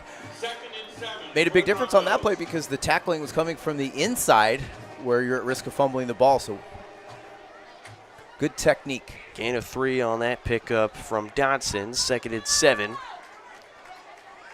from the 47. Go to pistol formation once more. Hand off up the middle for Kachaver, and nothing doing there is Joel Murray that got to him first, and they're going to say Kachaver was down even though he was still able to get up and try and run off.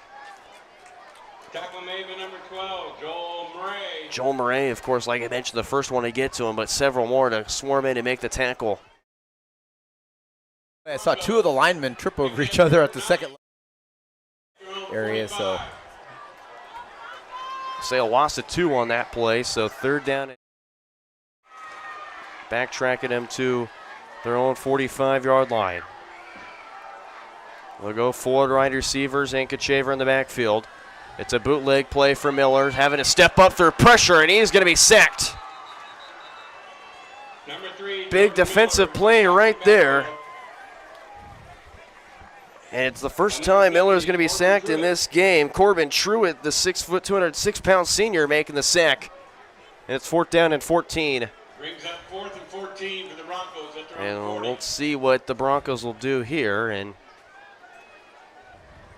looks to be they will send out the punting unit as out comes Brooks Byer. Number 11, Brooks Byer. Deep for Tonganoxie, number 4. Kason Lindsay will be back deep, the 5'10", 133-pounder. Byer swings on that one, and it's got plenty of carry, and they'll call for the fair catch as that one will be initially off Mikey Beck before being put into the end zone for a touchback. You know, he's got the height. That's what you want to see, that hang time underneath the punt.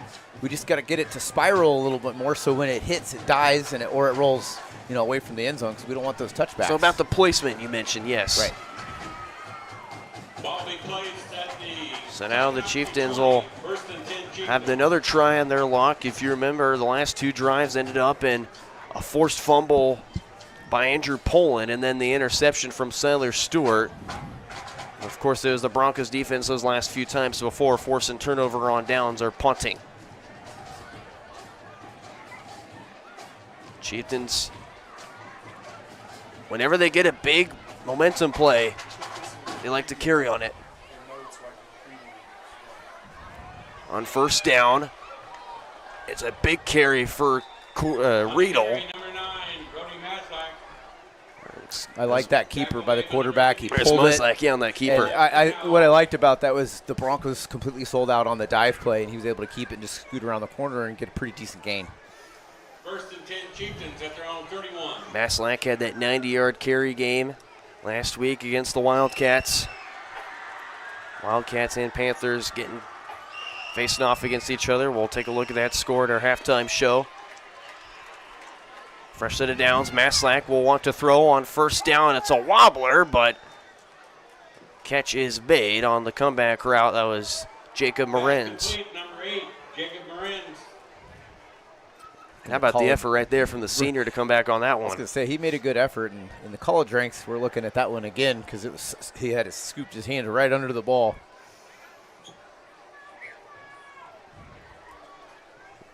Catch of 7 yards. 2nd down and 3. At their own 38. And I talked about with Dylan on the pregame show is replacing the big 3 you had last year in Todd Brown, Tanner Hand, and Talon Langford. Broncos will show blitz, and here they come. It's a run play, and not much doing there on that attempt. And there's a flag there. There's a flag down right near the sideline. Tackle made by number 11, Brooks Byer. Brooks Byer will make that tackle, but we'll see what this penalty is. And they're going to say it is on the Chieftains. There is a flag on the play. I think that. I don't know if they had enough on the line of scrimmage. Yep, illegal formation.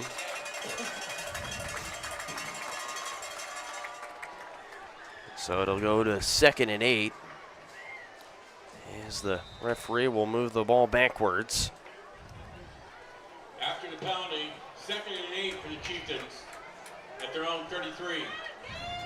So Coach Troyer will try and get his offense another chain moving play here. 4.5 minutes and counting to play. Chieftains have all 3 of their timeouts. 2nd and 8.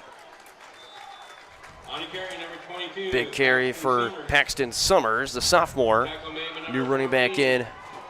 Jake Weiss. Jake Weiss in on the tackle. Got featured a couple times on this Broncos defense. He had a tackle just last week. I think those quick hitters are going to lead to some success for Tonganoxie because they don't give the Broncos the benefit of being able to stretch it out and use their speed. 3rd down and 4. This Bronco faithful getting rowdy here. Secondary will show blitz. It's a run play that's going to be going nowhere. Cole Penhollow in on the sack. Good penetration by the Broncos. Just a little bit of a stutter step on that handoff. Slowed him down just enough to be able to get the Bronco defenders there to make the play. 4th and 6. 4th down and 6, and now it's decision time. And Matt, what are you thinking? You punt, you go for it, and Benny Reagan looks like he's going to go back deep, and it looks like the Chieftains will certainly want to try and punt this one away. I think you're right. No reason to put yourself in a larger hole. Here comes the pressure off the edge, just barely got it off. And that one is going to be a little spiraler to the Chieftain 45 is where the Broncos will have this one. I don't think he's even 10 yards behind the center. Traditionally, a punter lines up 15 yards behind the center, and I don't think he was even 10. So that's really hard to punt because you can't take your steps as a punter to be able to get a good lift under the ball, and the defenders are in your face. I don't know if that was a situation where they could audible out of it and go for it, but if you don't have a long snapper that can get it 15 yards, you don't have a choice. I don't know. I was talking about this with Dylan on the pregame show. There is a lot of youth on this roster like Spring Hill. Right. So certainly a lot of gaps to fill in certain spots, but certainly looks to be a work in progress. 1st and 10. Deep drop back for Miller. Wants it over the middle, and he's got a man. It's Dotson. Be forced out of bounds by Kipton Harder. Or excuse me, that's Peyton McAvoy, the tight end, and that quick out. Kipton Harder, of course, forcing him out of bounds. Chieftains 32. That'll be chain moving play on the Bronco, on the Chieftain 32-yard line. Low snap. Miller will drop back really deep again. He'll get flushed out, and it's in and out of the hands of Keegan Folk. Fastball is incomplete, intended for number 4, Keegan Folk. So again, Miller just taking that deep drop back, and now he liked Folk across the middle, just trying to go for him. It just in and out of his hands. Right. Now get plenty of time. Got 2.5 minutes, so you could play with as much time as you want. You basically have 3 timeouts in a sense, to where if you do want to waste a bit of time, you definitely can. Yeah, they don't need to be in a rush at all. They can stop the clock. Chieftains will get ball at the second half as they won the toss and deferred. Bit of some trickery here. This is Cameron Wells on the reverse play. He's going to get to the 15-yard line. How about that? And Coach Bouchard going into the bag of tricks right there. Dialing up or another reverse there. It's Cameron Wells. Yeah, just the misdirection has completely thrown Tongi for a loop. 16, 1st and 10 Broncos. Say Wells down to the 16-yard line. So the Broncos have entered the red zone. Now into operational mode as the clock will wind down. And they can maybe get a playoff here if they decide to. And they will. Hand off to the outside for Kochevar. Breaks the tackle. Past the 10. Diving his way towards the 5-yard line. And I think he just barely got enough for the first down. And they're going to say he's maybe just a few inches short. As that'll take us. 2nd and 2 for the Broncos. And 2nd and 2 coming up.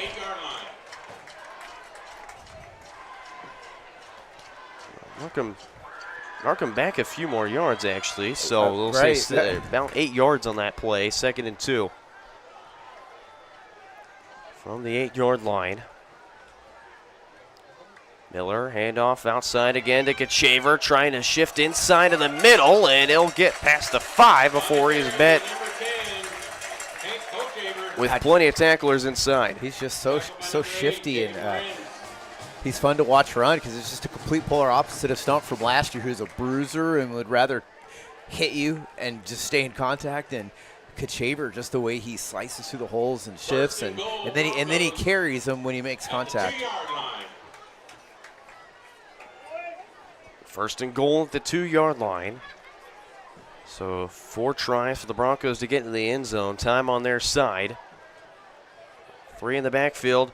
Miller keeps it himself, trying to pile his way forward, and he was just going to be marked an inch short.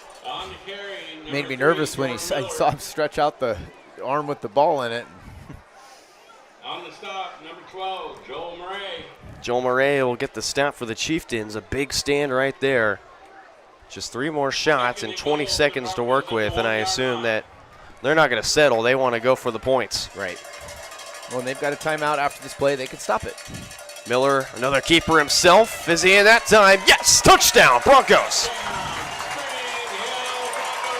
Jordan Miller. You know, well executed. They were efficient working their way down the field, and they got up to the line. They knew what they were going to do. They didn't have to waste any time. They didn't have to even waste a timeout because they were efficient. They knew what coach wanted. Love to see that. Making another rushing touchdown for the senior. As Aiden Odell will come on for the extra point. Snap good. Cole Harp's hold is good. The kick is up and through. And the Broncos will take the 21-0 lead with 11 seconds left as we step aside for a quick commercial break.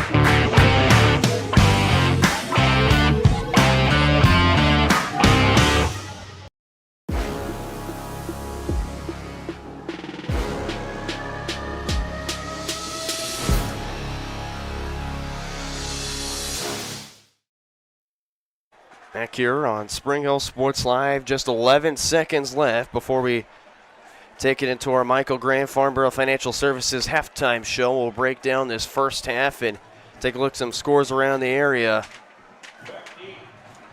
That's all coming up, and also we have coronation coming up at halftime as well. We'll get all that and more on our Michael Graham Farnborough Financial Services halftime show. Aiden Odell to kick this one off. And sends it away and take it up at the 5-yard line. This will be Morenz, cuts inside of the 20, and he'll be met by a few defenders. And Mason Dotson is one of the few in coverage as well. And they'll be credited for the tackle on that one, so 6 seconds for the Chieftains. And we'll see what Coach Troyer wants to do here, but it could be a matter of he wants to run maybe just one play, or he'll probably just knee this out and send it to the half. Make sure folks Make sure folks stick around for halftime as we'll bring that full coronation ceremony to everyone in its entirety. And at some point, we'll turn the microphones over to the PA announcer, and that will be Corinne Harris that will be doing all the coronation speaking. So from one to another, she'll do a nice job for everybody today, reading the scripts for everybody here in just a little bit. So the first half will come to a close. The Broncos on homecoming night, a commanding 21-0 lead. We'll take a quick commercial break. When we come back, Michael Grant, Farnborough Financial Services halftime show, coronation, and more on your home for the Broncos, Spring Hill Sports Live.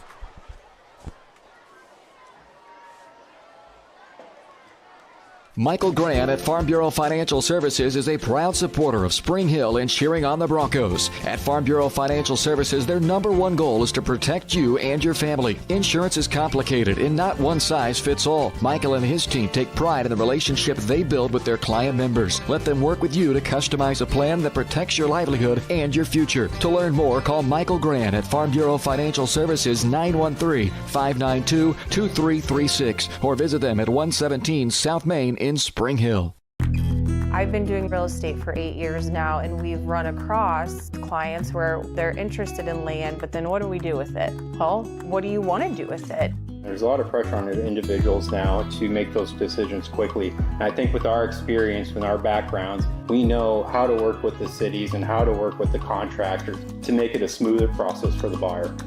So if you're looking for real estate or land planning services, contact us today at epre.biz. For 50 years, Elliott Group has been your local insurance partner. With 5 convenient locations, Elliott Group is big enough to offer the best carriers, but small enough to know your name and your insurance needs. Elliott Group is more than just insurance. They're a part of each community they serve, with a wide variety of insurance solutions to help your unique challenges. Elliott Group, where they're there for you today and for years to come. Visit them at any of their 5 locations or at ElliottInsuranceGroup.com.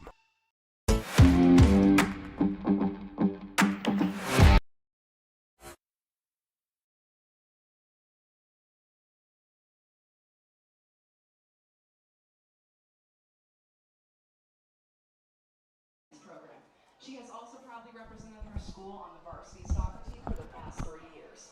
Ella excels in the classroom as well by earning a place on the principal's honor roll for all 4 years. Outside of school, Ella continues to give generously of her time. She nannies, spends time with friends, and most importantly, plays a meaningful role in her family's care for foster children. Supporting and loving these children have been a defining part of Ella's life. Ella puts her heart into everything. She strives to be at her best and always is willing to reflect on struggles. Her smile is contagious. Next year, Ella plans on attending the University of Arkansas, where she will major in nursing. Bennett is escorted by his parents, Mandy and Jason Browning. Bennett is a dedicated athlete who has been a key player on the soccer team, spent 2 years on the basketball team, and completed for 3 years on the varsity tennis team. Bennett's hard work helped lead the team to 2 Frontier League championships and a state qualifier spot. Off the field, Bennett gives back by volunteering with the youth church. While not busy with sports or volunteering, Bennett enjoys hanging out with friends, golfing, and hunting. Bennett Browning is a tenacious tennis player. His determination on the court is exceptional as the last season he qualified for the state tourney. In addition, he is a terrific teammate who supports his fellow players at all times. Looking forward, Bennett is excited to attend Kansas State University, planning to major in marketing and minor in public relations. Our second couple is Lily Meek and Kian O'Shea. Lily is escorted by her parents Joanna and Ryan Meek. Lily is a talented violinist and in the chamber orchestra and a passionate leader in the band. As a drum major during marching season and a manager during concert season, Lily's dedication and leadership shine through. Last year, she was inducted into the National Honor Society and earned a spot in the KMEA All-State Orchestra for the past 2 years. Lily has also been involved in Girl Scouts for 7 years. Lily would like to thank the band for being such a welcoming and supportive group of friends. Lily is a talented musician and an incredible leader of all the ensembles that she performs in. She is always going above and beyond in the world of performing arts and is someone that most people admire for her dedication and passion for music. Lily plans to major in music education and teach high school orchestra after college. She is currently undecided on her college. Kian is escorted by his parents, Kathy and Michael O'Shea. Kean is an excellent student, earning a place on the honor roll every semester of high school. He has been involved in the Spring Hill High School Orchestra for 3 years and is currently a Hype Squad leader. Kean is a hard worker in the classroom. He seeks knowledge and isn't afraid to challenge the status quo. He has a kind heart and always has a friendly smile on his face to greet you. He loves life and is always there to support his peers in and out of the classroom. Kean plans to attend either the University of Hawaii or the University of Tampa on a pre-law track. Our third couple this evening is Helena Charity and Jordan Miller. Helena is escorted by her parents Kimberly and Ron Charity. Helena has been a dedicated leader of our school community, serving as a student council representative for 3 years. She also participated in Broncos student publications for 1 year and tennis for 2 years. Helena was invited to participate in the PALS Peer Helper Program as a freshman and was recently inducted into the National Honor Society. Currently, Helena is a leader in the Spring Hill High School Volunteer Club, organizing and executing community service events for her and her peers. Helena mentions that she has loved every single moment of her high school journey and is super grateful for all the support she's had along the way. Helena is a steadfast young person who beautifully convicted in her beliefs and allows that to spill all over into her academic day and relationships. She's a hard worker and a kind person who truly wants to make the world a better place. Helena plans to major in biology in college with the goal of becoming a dermatologist, though she's still deciding where she'll attend. Jordan is the son of Megan and Justin Miller. Jordan has a 3-year starter in football, basketball, and baseball. He's been a 2-year captain in the football and helped lead the team to a league championship last year. Jordan also pitched as the starter in the baseball state championship game as a sophomore and earned all league honors in all 3 sports. Off the field, Jordan stays active in FCA and is known for his big heart and natural leadership. Jordan has become an incredible leader over his time at Spring Hill. He is a fierce competitor on the field and the court and shows up when it matters most. Jordan shines best when he's working with kids and young athletes in our district. Jordan has not decided yet on a college, but he plans to continue his athletic career while studying construction management. Our fourth couple this evening is Kaylee Callan and Peyton McAvoy. Kaylee is escorted by her parents, Jenna and Justin Schultz and Lee Callan. Kaylee is active in the Spring Hill School Volunteer Club and is currently participating in the Certified Nurses Assistant Program. Kaylee is a talented photographer and has been capturing Bronco moments for the last 4 years through her participation in the Bronco Photo Imaging CTE program. Outside of school, Kaylee is a dedicated all-star cheerleader with the Cheer Pit, Kansas, where she's been committed for the last 5 years. Kaylee remains calm in the face of chaos, seeks excellence in all things, and is a kind person overall. She's trustworthy, funny, and has a great eye for photos. Kaylee plans to attend K-State University next year to earn her BSN, focusing on oncology. Peyton is escorted by his parents Audra and Patrick McAvoy. Peyton has been a dedicated varsity basketball and football player throughout 4 years of high school. In the classroom, he has consistently achieved honor roll status. His hard work on the field and in academics reflects his commitment to excellence. After school hours, he owns a mowing company and volunteers in church softball league. Peyton is a guy that shows up, brings a positive attitude, and helps build synergy on our football team. It is his willingness to buy into a new system and help his teammates along the way. After high school, Peyton plans to attend Kansas State and then study finance or business there. And our final couple of the evening is Hadley Booth and Clayton Meek. Hadley is escorted by her parents Jessica and Jason Booth. Hadley is very involved at school, participating in student council, orchestra, volleyball, powerlifting, the student superintendent's council, yearbook staff, 4-H throughout her 4 years. She was recently inducted into the National Honor Society, and in her free time, Hadley owns and operates Hadley Booth Photography. Hadley currently serves as secretary for the Spring Hill FFA chapter. Through FFA, she has competed at an all-state level in horse judging and agriculture communications, and she has received the Star and Ag Placement Award for her photography. This year, Hadley is serving as a Johnson County Farm Bureau Ag Ambassador, representing youth in the agricultural industry. Outside of school, she enjoys camping with family and friends, riding side-by-sides, spending time at the lake, and being around horses. Hadley is a natural leader, a kind soul, and a comforting presence for all that encounter her. She is always there to greet her peers with a smile and say hello every morning to underclassmen who look up to her as a role model and friend. Hadley plans to attend Kansas State University after high school, where she will major in agricultural communication and journalism. Clayton is escorted by his parents Stephanie and Mark Meek. Clayton has been active in sports and organizations. He participated in football all 4 years, powerlifting for 3 years, track for 2 years, rugby for 1 year, and was involved in FFA for all 4 years. Clayton is a passionate member of our program and goes above and beyond making connections with his fellow members. Clayton leads with his heart, and it shows through involved in FFA for all 4 years. Clayton is a passionate member of our program and goes above and beyond making connections with his fellow members. Clayton leads with his heart, and it shows through his personality and actions when interacting with others. Clayton plans to earn his Class A CDL license in the summer of 2026 and attend Manhattan Area Technical College. There he will major in electric and power distribution and become a certified welding technologist. The Student Council would like to thank the administrators and teachers who have helped make this exciting week possible. A special thank you to Jenny Koch of Wild Hip Flowers for the donation of the beautiful queen and intended flowers this evening. Performing the crowning this evening is last year's homecoming queen, Margot Todd.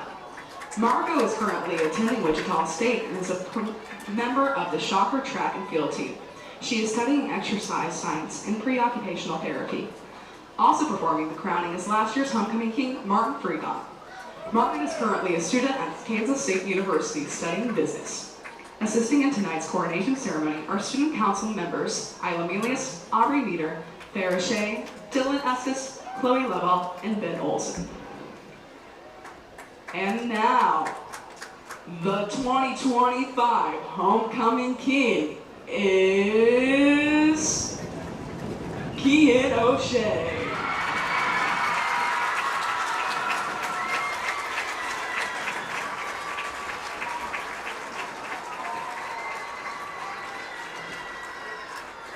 And now, for your 2025 homecoming queen, Lily Meek!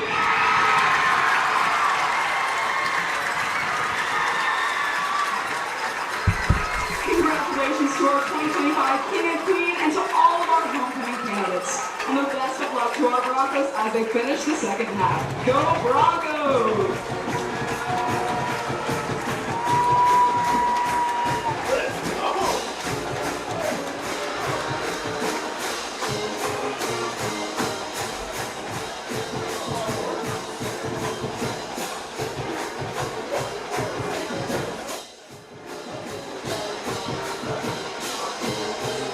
Congratulations to the homecoming king and queen, Kean O'Shea and Lily Meek. Of course, you see Martin Fregon and Margot Todd, last year's athletes, doing the crowning. So congratulations to the homecoming king and queen. And we roll into our halftime show presented by Michael Grant at Farm Bureau Financial Services. Michael's goal is to help you plan for the unexpected, to protect your future, getting to know you and the things that are most important to you, help them customize the right plans for your needs. To learn more, visit them at 117 South Main in Spring Hill or call 913-592-2336. Brendan Bolin back here with you, BJ Harris right next to me. And BJ, proud moment for you as well. I mean, obviously, all the parents of all these kids should be very proud of their kiddos to be nominated. That's a school, thing that everybody wants to be recognized, and everybody who got out there. Of course, the winners of that should be very proud. They're getting their photos taken now with their family and their friends and all that good stuff. But for me, as a broadcaster, to have my kid being the one reading all the words and saying all the names and stuff, I get emotional about it. It's pretty awesome for me, because she's just got that talent to be able to talk. And I don't know where the heck she might have got that from necessarily, but just to say a script like that and to look and read all those words, I don't think people recognize necessarily how difficult that can be. So I'm giving her kudos. She needs her flowers for that one as well, because that's a pretty tough nut to crack to get on the air and say all those words in front of a packed house here, everybody waiting on every word. So I'm a happy dad. How about it? I mean, she gets it from one of the best, so Yes, her mother. You're correct. You are absolutely correct. She's really good on here as well. So good halftime performance, and this is a good one for the Broncos. You come out of the gate, 21 points right off the bat. That big drive to score on the opening drive to kind of set the tone. Then defensively, they're really doing all they need to do. The one time Tongi had a chance to score, they were able to get that turnover and completely change the game, get another score off that turnover. And so, right now, the Broncos at halftime on homecoming to be up 3 scores. You should be feeling pretty good. And it's a 2-touchdown, rushing touchdown day, I should say, for the senior Jordan Miller. And I mean, he looks comfortable out there, certainly. Tremendously. I get a chance to talk to his dad and his mom as I was headed out to the tailgate earlier, and I told him, and I'm pretty sure I've told his dad this before, I'd never seen a kid get thrown into that starting role, and maybe he wasn't anticipating to be the starter last year, but was the starter. And what he did from game 1 to game 9 when they beat Lewisburg over there to win the conference championship and put the team on his back in that game, it was a full growth period to where when it was over at that point, football's a real thing for that kid. He needs to look into that and be playing it, and he's showing it right now. So his leadership, and he's one of those kids, whether he wants to be the leader or not, he will be the leader. His personality, his presence, and the way he plays on the field, I see it in the basketball court as well. When Jordan comes to the game, there's a little bit of toughness that maybe enters the game, and that's not always the case when he's your quarterback as well. But, boy, he'll bring that to the hard court, and he brings it out here in the gridiron as well. We can also give Matt Jones a proud dad moment as well. His daughter, one of the cheer captains on this squad, impressive job. They're out there performing right now. If it wasn't for the music they play, we'd let the whole thing get played, but you can get a chance to see them anyway and watch our cheerleaders do stunts. Those are things they learn through the summer at different camps they go to learn how to do it properly and do it safely and to make it look cool. And that's what they do. But, you see Riley there right in the front, leader of the pack of that cheer squad. And, we're senior dads. We're going to get emotional like I did earlier. That probably happens about once a week right now, and it's probably going to get worse as we get closer to graduation. But Matt and I are both very proud of our daughters and excited to see what they go on to do in the world for sure. And also, you got to give some credit also in the department of Colin Roundson, the big touchdown right there on the fumble. Wrong booth. I love a big guy touchdown.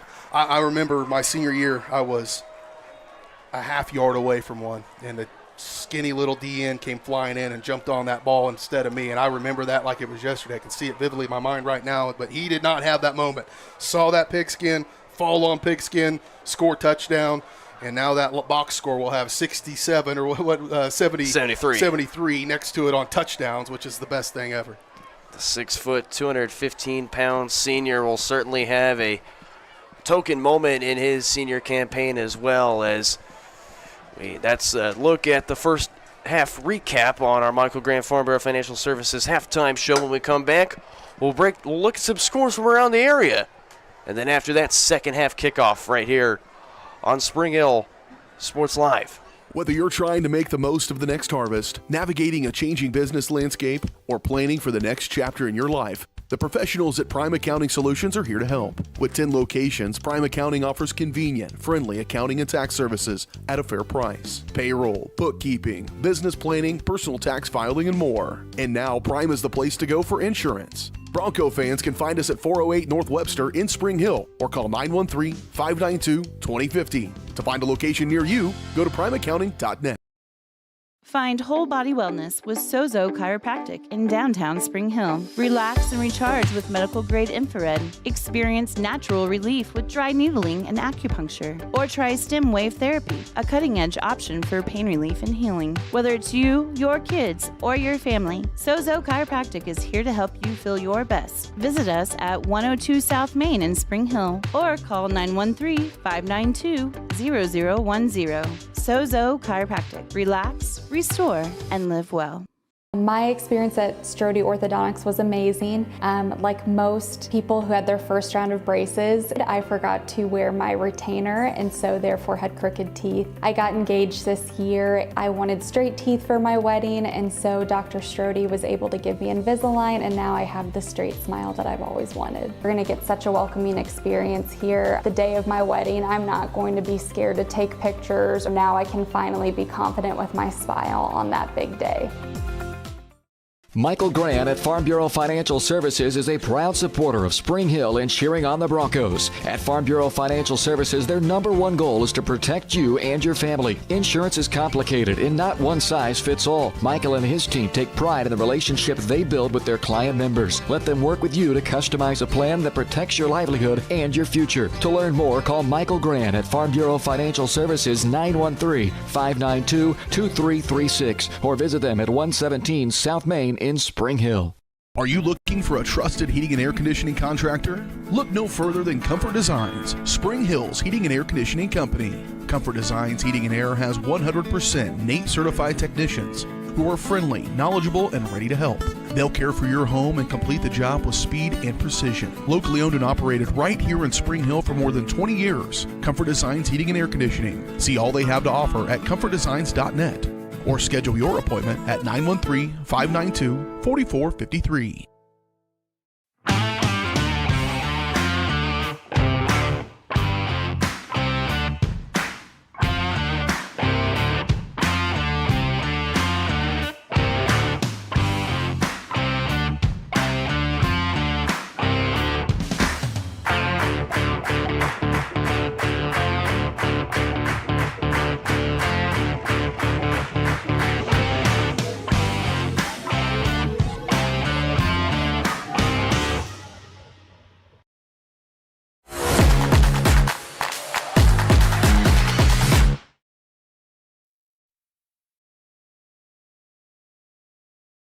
Back here on Spring Hill Sports Live, both teams out of the locker rooms and getting ready to get going for the second half here coming up in 3 minutes. But first I want to give it back to BJ Harrison, talk about this tailgate that went on this morning. Yeah, well, this evening, obviously, right before the game. But the Spring Hill Education Foundation, you see a QR code there at the bottom of your screen. Make that bigger at all, by chance? Sure can. We're right in the middle of our annual campaign, our Chef Timber, where we reach out to businesses to provide scholarships and provide teacher grants and different things. Last year we put $50,000 towards Project Lead the Way that put STEM curriculum in each of the district's 3 middle schools, and we're looking to try to do that again at the high school level. A new robotics team that started because of that Project Lead the Way implementation. And so Tailgate's just an opportunity to come out, have some fellowship, and if you feel confident to make a donation, please do so. But come join us at a future home football game. Get out here a little bit early and enjoy the tailgate, and then scan that QR code on the screen. If you've got a business and you're looking to give, or if you're just a family, we've got our pony up at the Give Anything amount at that link that you see right there on the screen. And we're looking to try to make this the biggest Chef Timber ever and make the biggest impact possible as we enhance the educational opportunities for students, staff, and the patrons of Spring Hill Schools. And I mean, this district is only growing, and it can't do that with the help of you guys. So yeah, honestly, one of our biggest challenges is just the student body population increasing and our scholarship level not. And we want to be able to grow that scholarship level and send more of these kids out that have earned the opportunity to get a little bit of college paid for. And you know, as we get more and more kids and more families moving in here, it's going to take a collective effort, and we're doing some outreach to, notify people and inform them on how they can help with the Spring Hill Education Foundation. But that QR code right there is the best place to get started right now, and we really have some great businesses. We've got a new installation here at the stadium. If you're coming to a home game and you're walking in from the north, the main entrance, there's some new signage there, and that's the business community right now that has supported us, and we're looking to add to that as we continue to grow the Education Foundation. Again, scan that QR code. Feel free to donate as we're getting ready and set to roll into this third quarter. A big 21-0 lead for the Broncos here on homecoming night. And, I mean, this has been a great game so far, and it's going to just get even better as the energy in this stadium has been nonstop electric.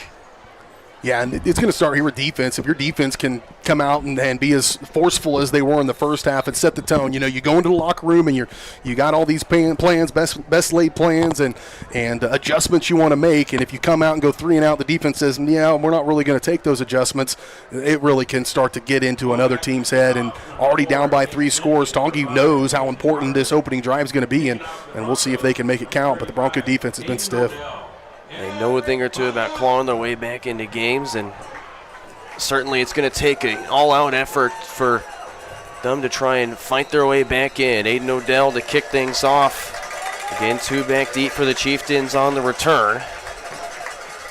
As Odell's kick is sent inside the 5. This will be taken in by Morenz. He's past the 20, trying to spin his way past and gets a few more yards after that.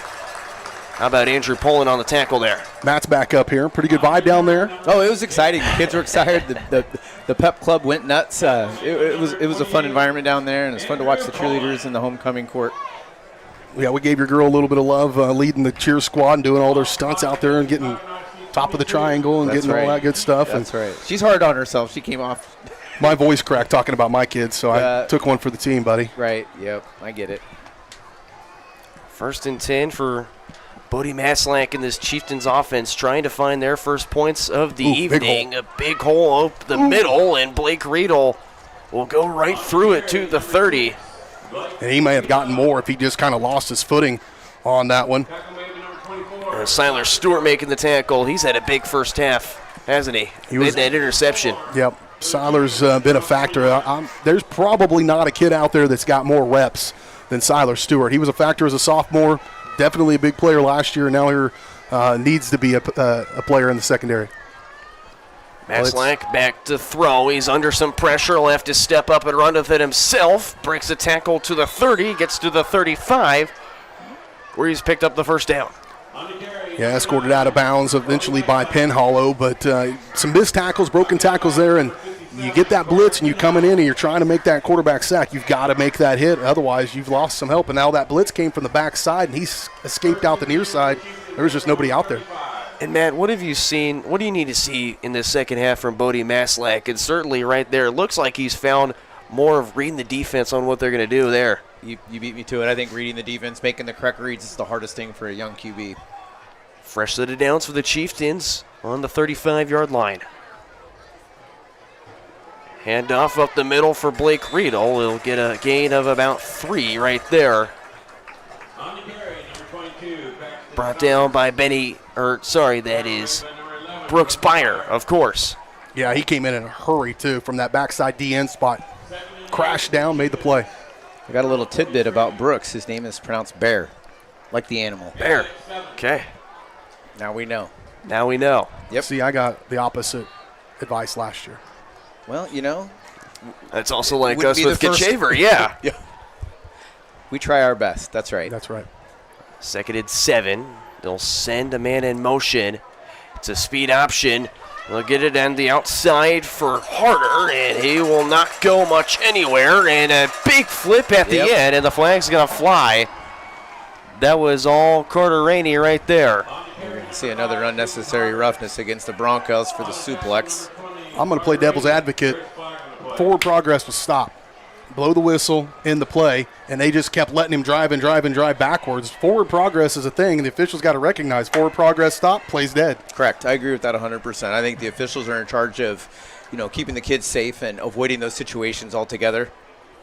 I mean, he was stopped. It was obvious, and it kept going, but he never went forward again. At that point, you've got to blow the whistle, and you don't put a kid in a position to make that play. What's a kid supposed to do? Right. He hasn't heard a whistle. Nope. I'm still playing. Right. I'm going to make the tackle. I mean, it's a tough spot to be in. And technically, it's a legal play. There's nowhere in the rule books that says you can't lock your hands and elevate them. I mean, that is very true. Kid needs to go out for wrestling if he's going to be doing that, though. Pop those hips and get them in there. Yeah, I mean, you being the wrestling coach you are yourself. Right. So the Chieftains will move up inside Bronco territory at the 48-yard line. And, of course, a fresh set of downs after the unnecessary roughness penalty. They'll look to show blitz on the outside. Braden Bell. And it looks to be that Coach Troyer wants to take a timeout. And we'll take a timeout with them as well. 9:53 left to go in the third quarter. Broncos still in front, 21-0.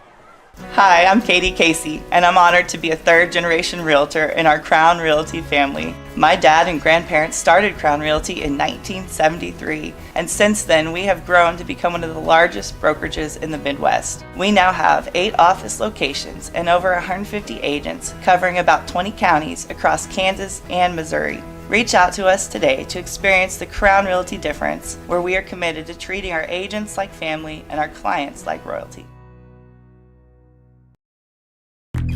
I've been doing real estate for 8 years now, and we've run across clients where they're interested in land, but then what do we do with it? Well, what do you want to do with it? There's a lot of pressure on individuals now to make those decisions quickly. And I think with our experience, with our backgrounds, we know how to work with the cities and how to work with the contractors to make it a smoother process.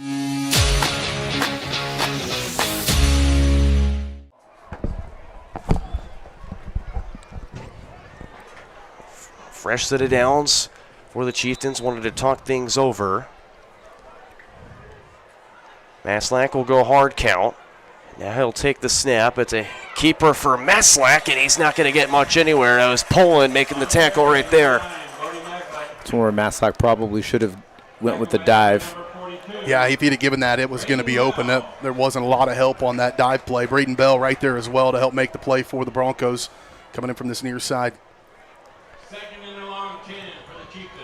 And they'll say no gain on that play, so it'll be second down and 10 yards to go for the Chieftains here. We'll attach a tight end to the right side.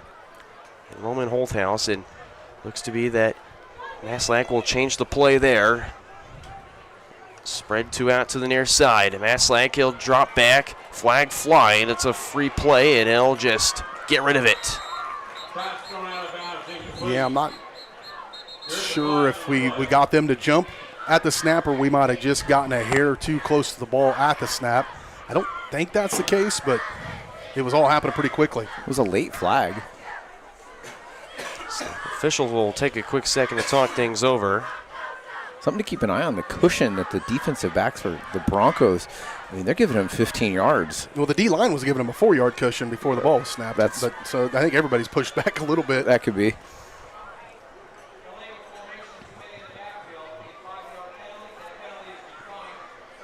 So the Broncos will decline the penalty. It was an illegal formation on the Chieftains, so it's now 3rd down and 10. Inside Bronco territory, so if it comes down to a 4th down, it'll be decision time there. On 3rd down, Maslack trying to drop back. He's sacked. Cole Penhollow, the first to get to him. I'll tell you what, we've probably not said anybody's name more tonight than Penhollow. He is a problem. Number 57 on your screen right there in the middle of that defensive line, and they're having a hard time blocking 57. Yeah, they're having a real hard time, and it's a good thing they're getting a quarterback because the receivers are actually doing a pretty good job getting open for the Chieftains. And it's pretty nifty defensively up front, too. They're doing some different things with those guys, twisting them, spinning them, stunting them. Broncos will go hurry. It's off the back end of a Chieftain, and Maslack's going to have to fall on it. Well, back to what we said earlier about only being 8 to 10 yards behind the center on your punt. That's going to happen. Yeah, that went right into the up back. Nobody's going to get credit for the block on that, a whole team block, I guess. And special teams last week was a factor. Special teams again here are going to set the Broncos up. That was a pretty good opening drive. Took almost 4 minutes off the clock in the second half for Tonganoxie and overcame a couple things. Broncos gave them a little bit, but that one procedure penalty, you're behind the sticks already, 3rd down, going to be tough. And now the Broncos can really start to twist that dagger just a little bit. And how about the Broncos changing it? They kind of looked like they'd go to the normal punt, and then they brought everybody but Reagan, who's in the back, ready to return. So it was a quick decision for Maslack to try and get it off as soon as possible. So for the Broncos, that works to their benefit as they're inside Chieftain territory at the 44. Low snap, Miller gets it off quick and a screen to the flats. It's Keegan Folk breaking into space. He's past the 40 to the 37-yard line. They like those quick hitting passes. Get it into your playmakers' hands and then get guys out in front. And you can get six yards on 1st down. You'll feel pretty good no matter how you're doing it. 6-yard play to Folk on the quick little screen. Be 2nd and 4 coming up. As they'll send Folk to the far side of the field. Pistol formation back for Spring Hill. It's Kachaver and Dotson, the dynamic duo in the back. He'll give this to Dotson, and reading it well right there. That was Elijah Holthouse, who was quick off the edge, making the stop there. Yeah, some penetration through this near side O-line on that play by Holthouse, and near side DN, nobody got him, moved off the line of scrimmage, and that's got to happen to get a hole there. Staying within the bloodline, his older brother Isaiah went to Fort Hays State as a freshman, played tight end. Now the younger one, Roman, also in this program as a freshman now, so a lot of Holthouses to come in the Tonganoxie program. 3rd down and 3, hands this off to Kachaver, and he'll try and bruise his way near the 30, and he will just get enough for the first down. Pickup of about a couple yards. So the Broncos with a few carries will move the chains here, reset of downs, as they're moving inside this Chieftains territory.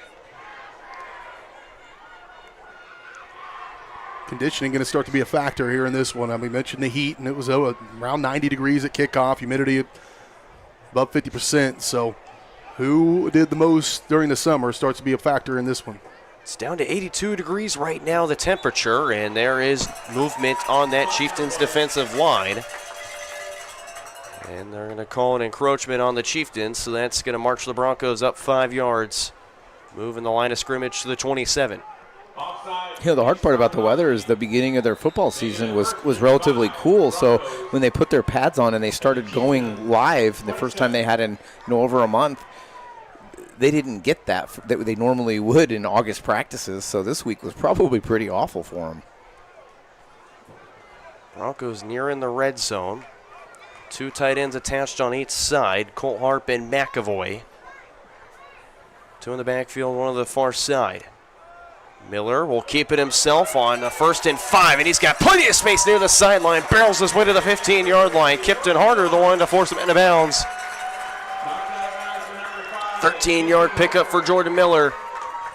And it's 1st down at the 13. Yeah, that's dealer's choice there. It was probably the dive was open as well, but when he pulled that out there, they had committed kind of late to that dive, and so he was able to ride that up in there, make the best decision possible, and then athleticism to the edge. Yeah, he's improved so much just in the starting all those games last year.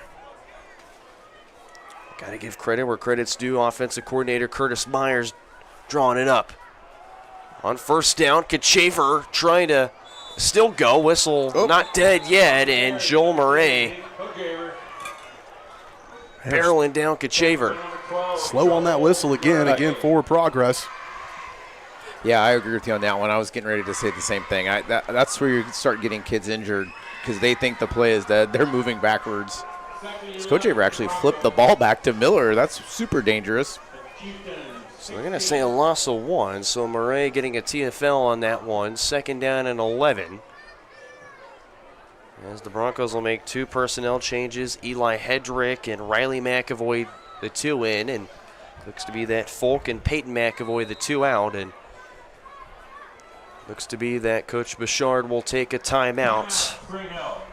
As we'll take one with him as well. 4:40 left to go in the 3rd quarter. Broncos have it with 2nd and 11 coming up after this.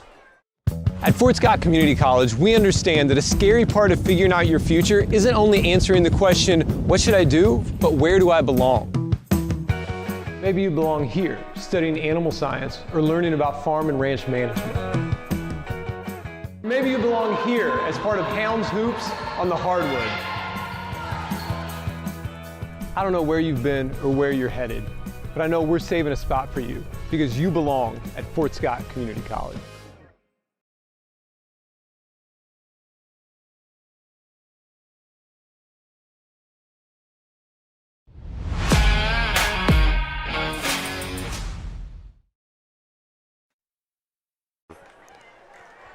Back here on Spring Hill Sports Live, Coach Bouchard still talking to his team about the game plan ahead as they're inside the Chieftains red zone at the 16-yard line. 2nd down and 11 coming up.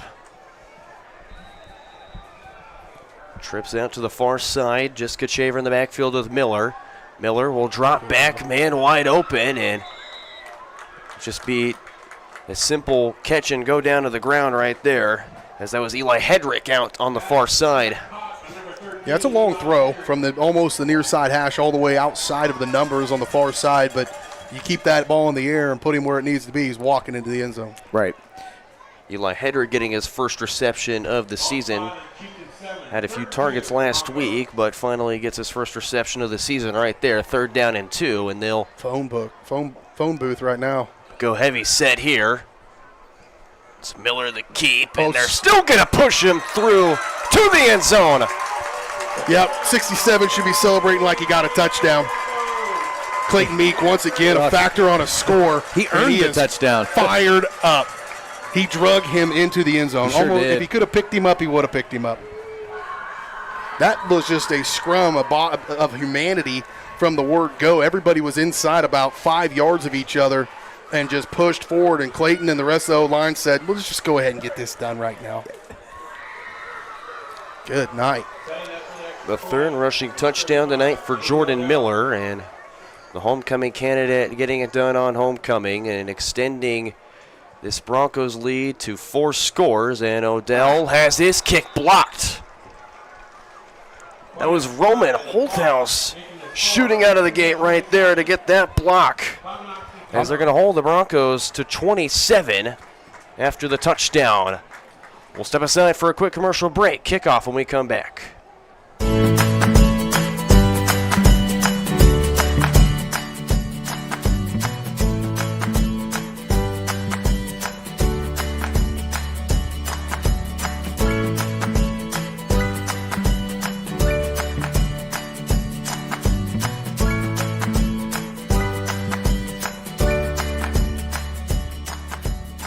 First Option Bank, community banking at its best. Member FDIC, equal housing lender.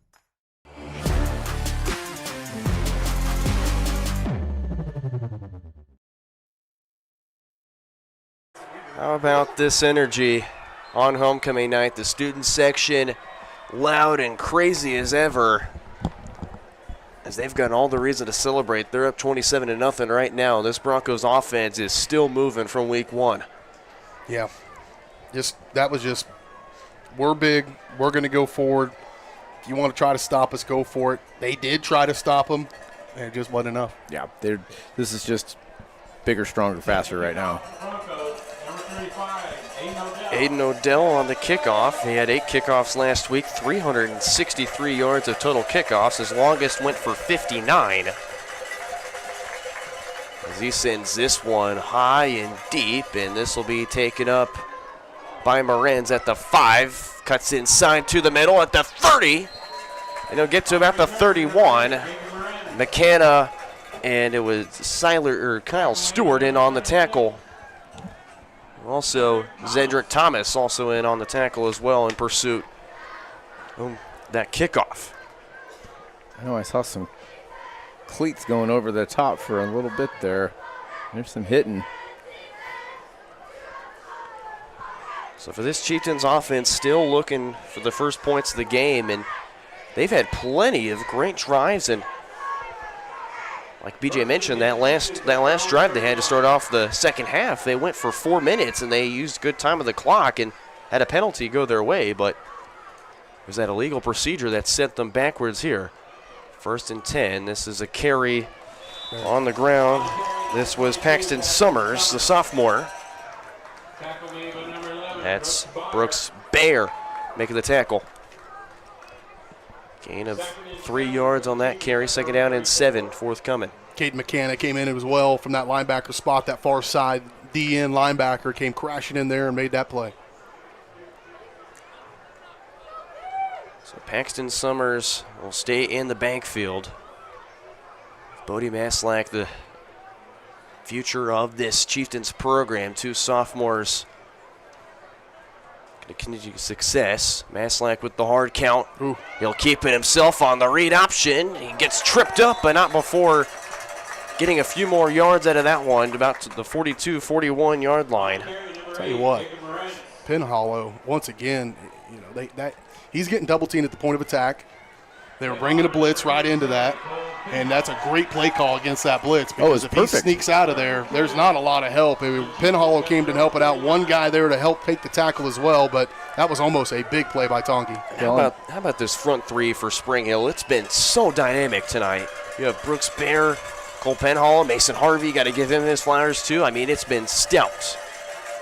3rd and 2. Outside carry for Summers, and he'll get enough for the first down right there. We'll say Zedric Thomas is playing this near side DN, getting his chance here as a junior, a little bit undersized, and got in there and got to feel what it felt like a little bit, but he'll learn on that near side DN. They're coming too, and 51 for Tonganoxie, pretty good player and big body in there, and Brendan Rhodes, 240 pounds coming down at you at 185. You notice that 50-pound difference. His brother Gavin, the senior at left tackle. Can I mention older brother Dustin played at McPherson. Boom. Big play right there.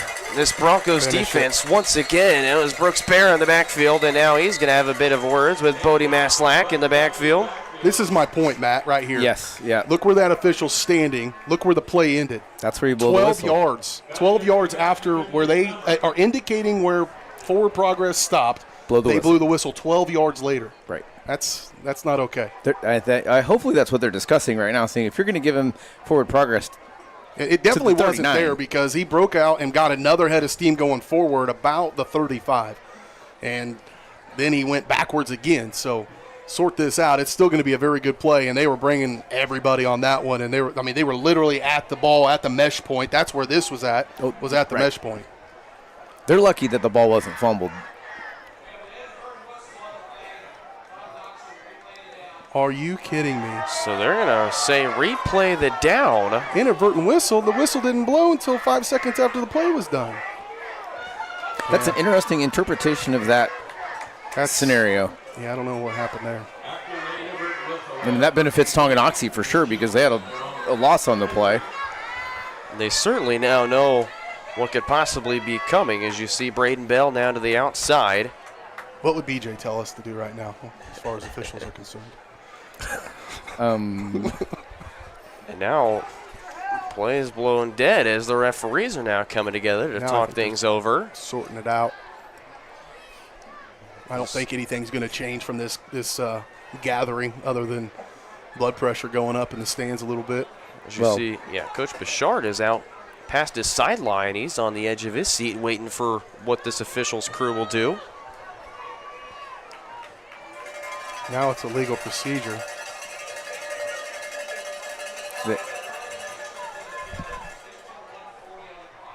Clock running. So the referees asked for 1:40 to go on the clock. As the Spring Hill crowd is on the edge of their seat, and we'll replay this 1st and 10. 1:40 now on the game clock. 43-yard line for the Chieftains. Handoff up the middle for Paxton Summers. Brooks Bear right there to make the stop. And he'll pile drive Summers into the ground. And he gets excited. Yep. Bear and McCanna once again meet me at the quarterback sandwich. Nothing doing. You got to love how Bear just walks right through the opposing players. He doesn't go around back to his side of the ball.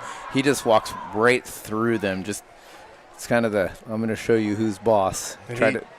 Domination tactic, right, if you will. Well, until you stop me, that's probably what you're going to do. Broncos will bring pressure on 2nd and 11. Maslack has to roll out, and he met pressure there. He's still up on his feet, and now he's going to be taken down. Caden McKenna to make the final effort to bring down Bodie Maslack. I mean, Maslack is feisty and wiry and hard to bring down. He's making these guys, they're getting to the play. You saw it a couple of plays ago where they got right to the mesh point and just didn't go down. I thought he was down a couple of times there, but boy, the Broncos are bringing the house, and that pressure, Tongi just can't pick it up. Loss of 11 on that play. It's now 3rd down and 22 on the 32-yard line. So this is going to be a huge hole to dig out of if you're the Chieftains on 3rd down and what feels like could be a drive to Shawnee Mission. 3rd down and very long. Maslack has to get it out quickly, and he's got a receiver complete to the near side. That was Landon Ruff, the 5'8", 150-pound junior. making the catch there. You talk about that defensive line, which we have, and they've been given the pressure, but you're able to bring those blitzes and bring that pressure because of the confidence you probably have in the back end. Right. Between Mikey Beck and Reagan and Stewart and some of those guys in the back end, I mean, they're just kind of out there. If the defensive line doesn't get home, there's probably going to be an open dude down the field. They've had some open guys. It's a good thing we're getting to them. But you got to go more than a few Mississippis. Oh, yep. We've got 12 more minutes to play here in this ball game. The Broncos lead it 27-0. I've been doing real estate for 8 years now, and we've run across clients where they're interested in land, but then what do we do with it? Well, what do you want to do with it? There's a lot of pressure on individuals now to make those decisions quickly. And I think with our experience, with our backgrounds, we know how to work with the cities and how to work with the contractors to make it a smoother process for the buyer. So if you're looking for real estate or land planning services, contact us today at epre.biz.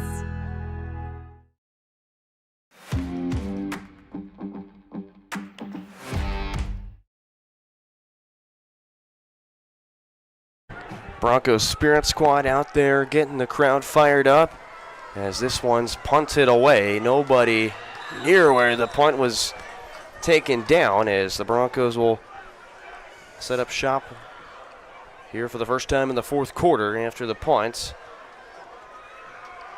That's by far the best punt of the night for the Chieftains.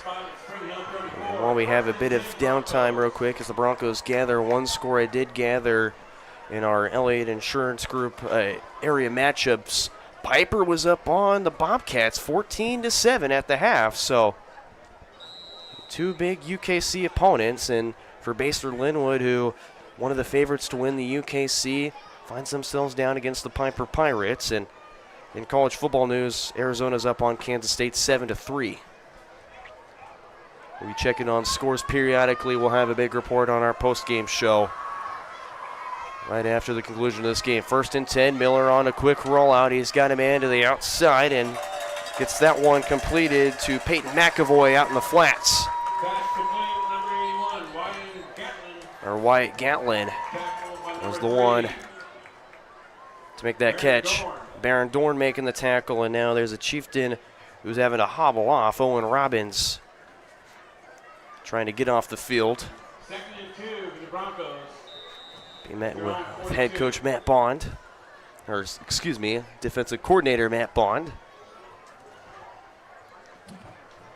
which has been a program staple for a long time now, over a decade in that system.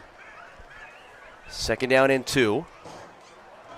Quick pitch to the outside for Dotson, trying to find blockers, and he's going to be met behind the line of scrimmage right there.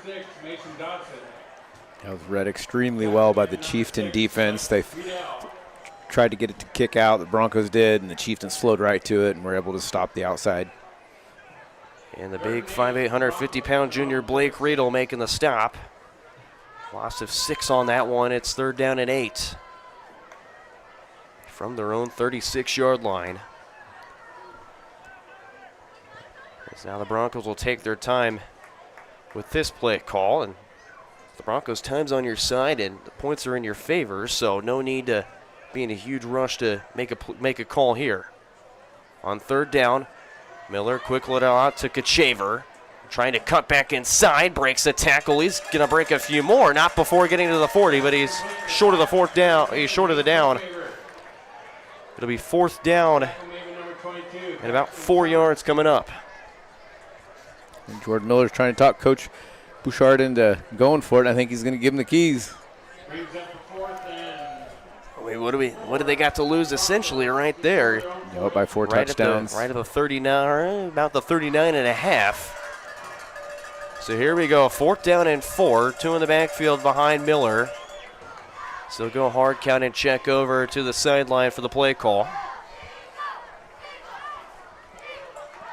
Play clock down to 1, and they've got to get it off, and they do.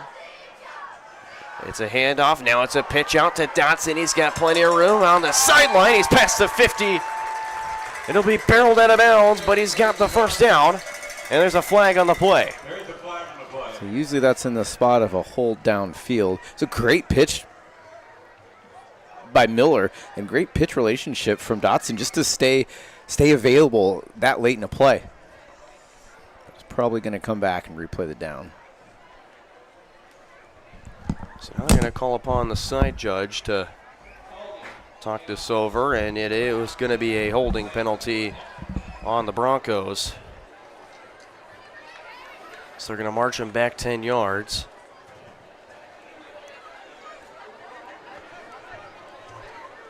As now they're going to send out the punting unit. After the penalty brings up 4th and 7 for the Broncos. Fourth and shot. 4th and 7, so instead of 4th and short, it'd be 4th and about medium range. So now the Chieftains have to hurry to get off the field in a punt formation. Wells getting across the field. Now he'll for the Chieftains, number 7, just a bit offside, but beautiful punt right there from Brooks Bear. Is it going to take a big bounce? And Beck cannot save it. It's going to go to the back of the end zone. Ball bounces into the end zone. And this Chieftains offense will set up shop at their own 20.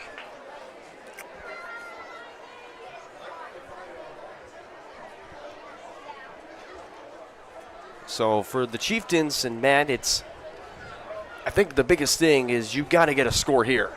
Oh, that absolutely they do. The Broncos, they're going to bring the heat, so they're going to have to get something over the top to compensate. They can't run the ball. They short gains, so they're going to have to hit something deep. But I don't know that they can avoid the pressure for long enough.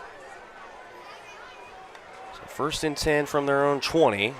Handoff up the middle. It's to Riedel and Bear and McKenna there, but the final effort blazing in from, I believe that's Sam Abbott at the end as well.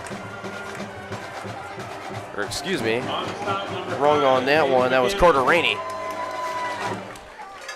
So Bear, McKenna, and Rainey combined to push Riedel backwards, gain of 4 after the progress, 2nd down and 6.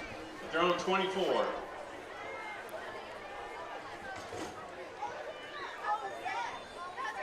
Chieftains will go with a tight end attached on the far side.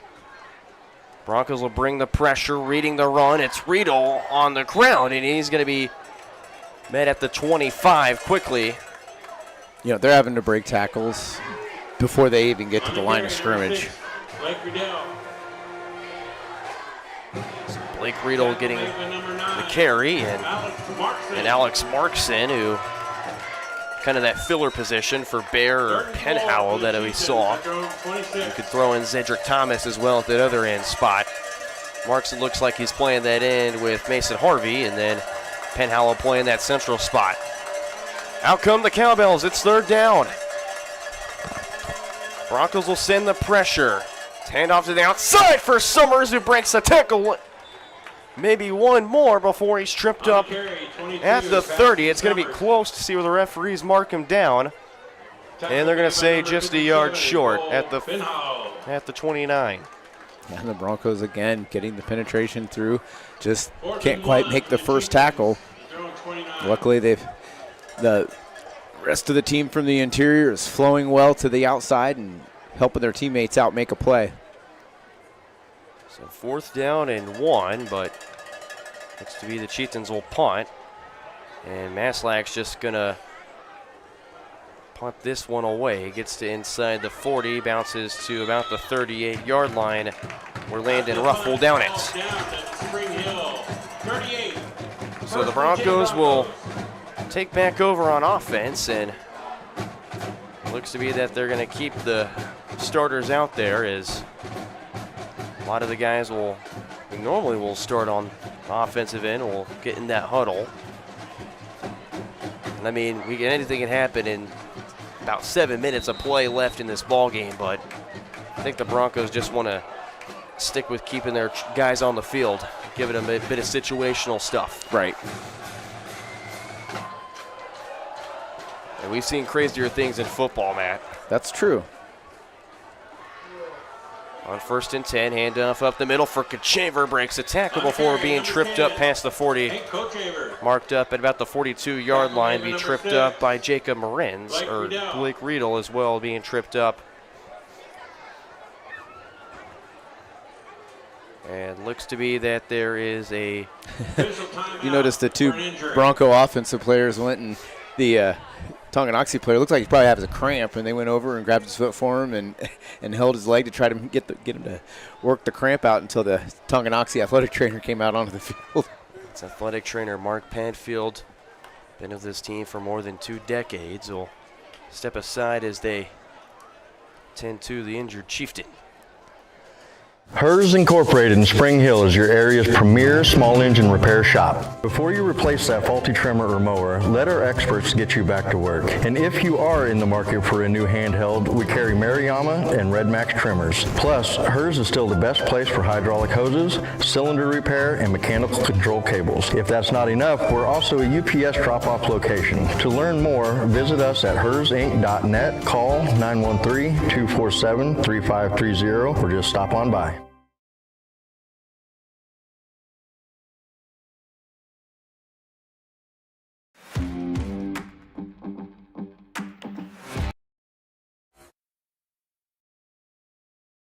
Back here on Spring Hill Sports Live, and get your concessions while you can. Shop's closing up soon. 2nd and 6 for Spring Hill.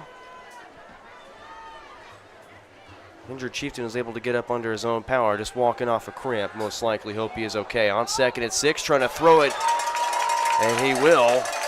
Getting the completion right there. And it's going to be incomplete, and trying to go for Eli Hedrick. Looked like he brought it in. Almost got his feet in bounds, yeah. It's close. So it'll be 3rd down and 6. As they'll send in Peyton McAvoy as a tight end, and off goes Eli Hedrick. So if there's any sort of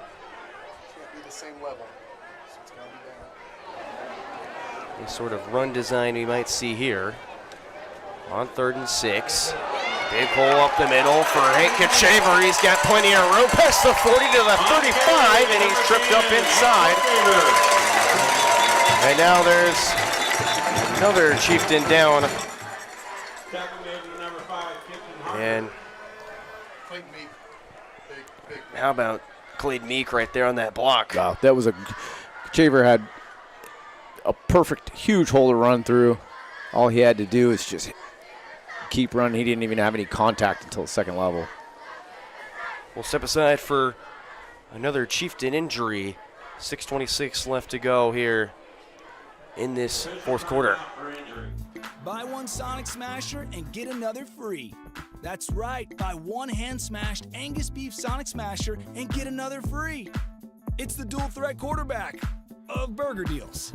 Buy one, get one free in the Sonic app.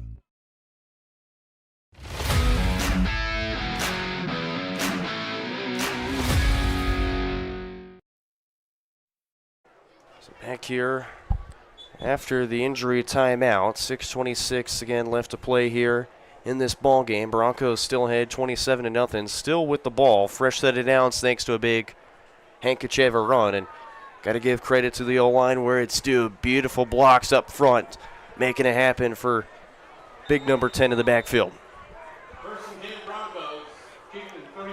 34-yard line of the Chieftains is where the Broncos will have it. Miller will fake the handoff and drop back. Dropping back even more. He's got a man wide open down the field. It's Peyton McAvoy.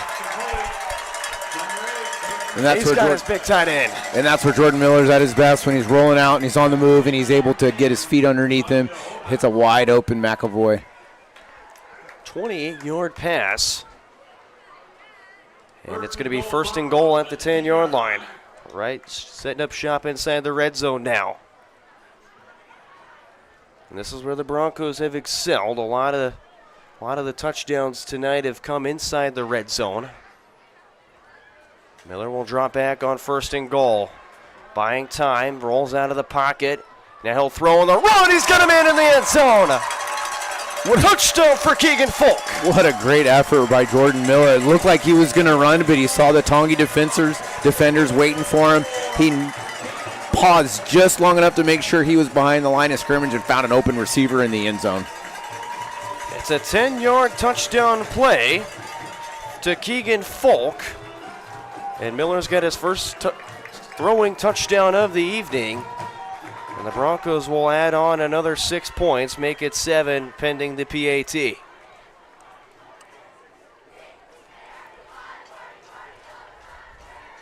And as you can hear from the Spring Hill student section, the party's still going on.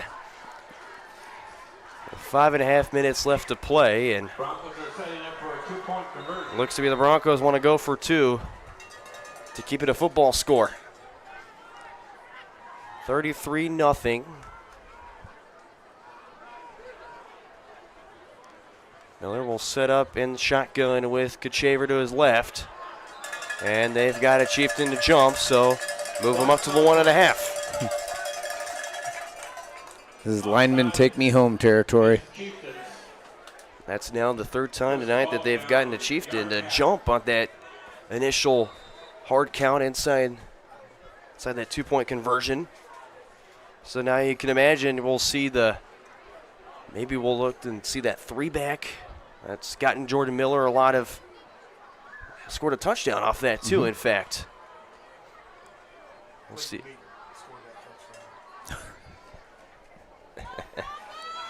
BJ said, credit. Clayton Meek, yeah. And he carried Miller into that one. And it's going to be a handoff up the middle, and the 2-point conversion is good. Hank Kachaver to get that 2-point conversion, and the Broncos will lead it 35-0. Going from behind that left side of the offensive line, right behind 50, Pinkham, birthday boy. 5:35 left to play here in this ball game. We'll step aside after a word from our sponsor. Hers Incorporated in Spring Hill is your area's premier small engine repair shop. Before you replace that faulty trimmer or mower, let our experts get you back to work. And if you are in the market for a new handheld, we carry Maruyama and Red Max trimmers. Plus, Hers is still the best place for hydraulic hoses, cylinder repair, and mechanical control cables. If that's not enough, we're also a UPS drop-off location. To learn more, visit us at hersinc.net, call 913-247-3530, or just stop on by.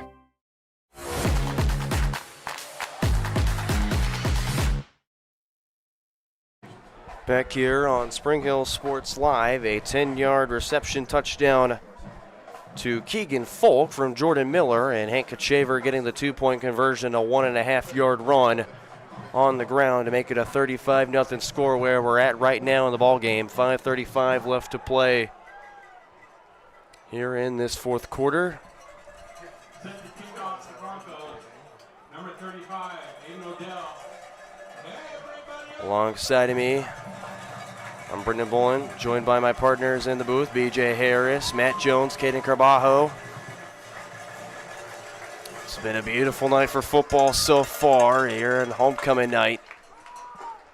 This kicks inside the 5, taken by Morenz, makes a man miss, and he'll be pile-driven further. And he really wanted more room to run, but the whistle be blown dead. That is Sean Best making that tackle in the backfield right there. Chieftains will set up shop, mark him down at the 17. And you can hear the PA announcer. The fans will get to go home early as the running clock will be in effect for the remainder of this quarter.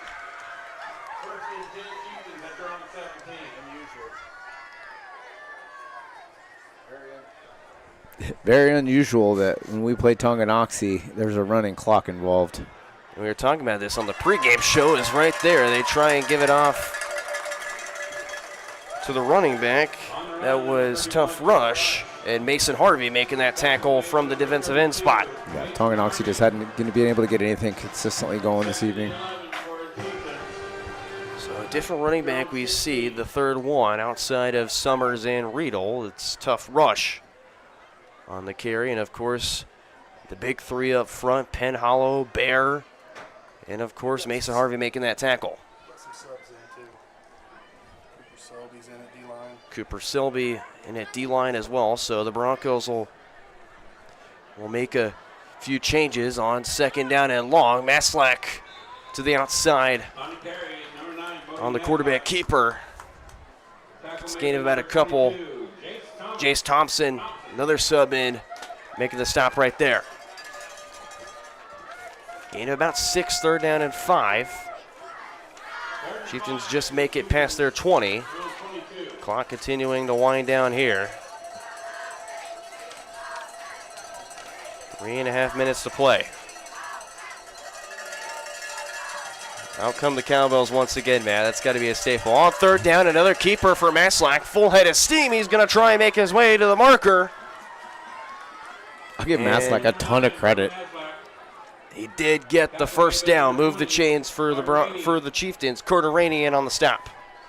Maslak is, as much as their offensive struggled, he is still just out there grinding every single play. So the ball spotted on the 28-yard line. Fresh set of downs for Tonganoxie. Clock continuing to wind down. Now under 3 minutes to play. As you can see, some of the second stringers into this game. Big run up the middle for Paxton Summers. Makes his way to about the 45-yard line. It's going to be Mikey Beck making the tackle. All the way from that nickel spot.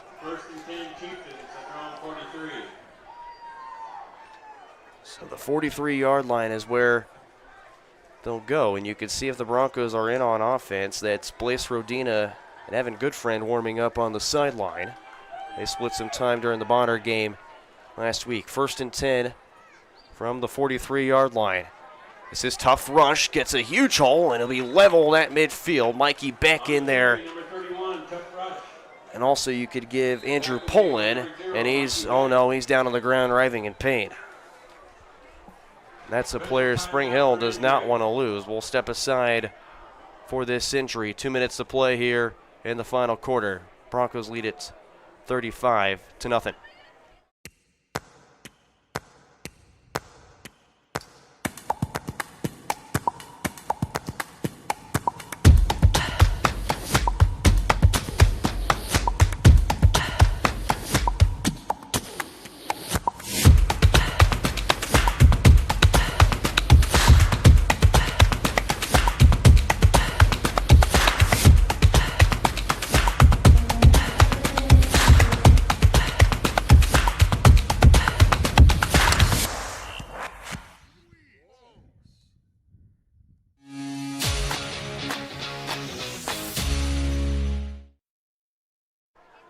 Back up and playing, 2nd and 3.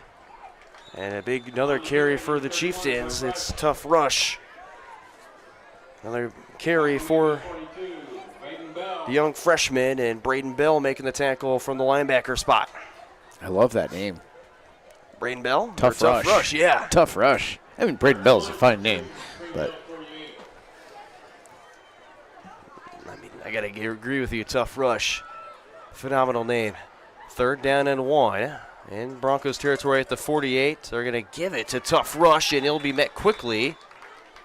Not much room to go there. Now it's Alex Markson on the tackle. And I think they just got enough for the 1st down. They will move the chains. So Alex Markson sub in at that front 3. As now out comes Cole Penhollow, and in his place will be big number 78, Nathan Chialo.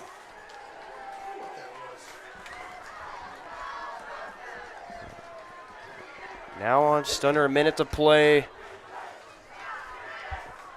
Clock still continues to wind. 1st down, run up the middle.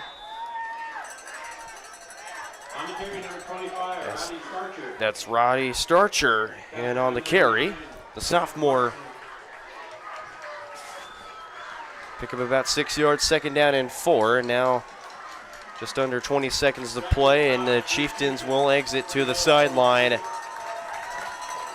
As Matt, what could you not ask for more on homecoming night? A big 35-0 shutout as the Broncos continue to 2-0 in pursuit of the Frontier League title, the last hurrah in the Frontier League. Well, you got to feel pretty good about it after Tonganoxie coming off a big win over Lewisburg last week, and you got to think right now you're looking at Ottawa and Spring Hill probably in the driver's seat for the Frontier League, and that's a big clash coming up here in a couple weeks. But first, they got to get through Piper. Or Eudora, excuse me. Eudora next week. Yes, we'll take a look at that matchup and in this matchup in general and what's coming up next here on Spring Hill Sports Live. Broncos win at 35-0 on homecoming night. We'll take a quick commercial break and wrap it up on our Elliott Insurance Group postgame show. Here at Strode Orthodontics, we are a single doctor practice, which means that I am the only orthodontist here in the practice. I will be the one guiding you through your care journey. With our experienced staff, your appointments will be more efficient and more comfortable. We love treating kids as well as adults. We want you to be happy with your experience during orthodontic treatment as well as your smile at the end. I love when patients tell me that their smile has improved their confidence and their quality of life, because a smile is for a lifetime. Are you looking for a trusted heating and air conditioning contractor? Look no further than Comfort Designs, Spring Hill's Heating and Air Conditioning Company. Comfort Designs Heating and Air has 100% NATE certified technicians who are friendly, knowledgeable, and ready to help. They'll care for your home and complete the job with speed and precision. Locally owned and operated right here in Spring Hill for more than 20 years. Comfort Designs Heating and Air Conditioning. See all they have to offer at Comfort Designs.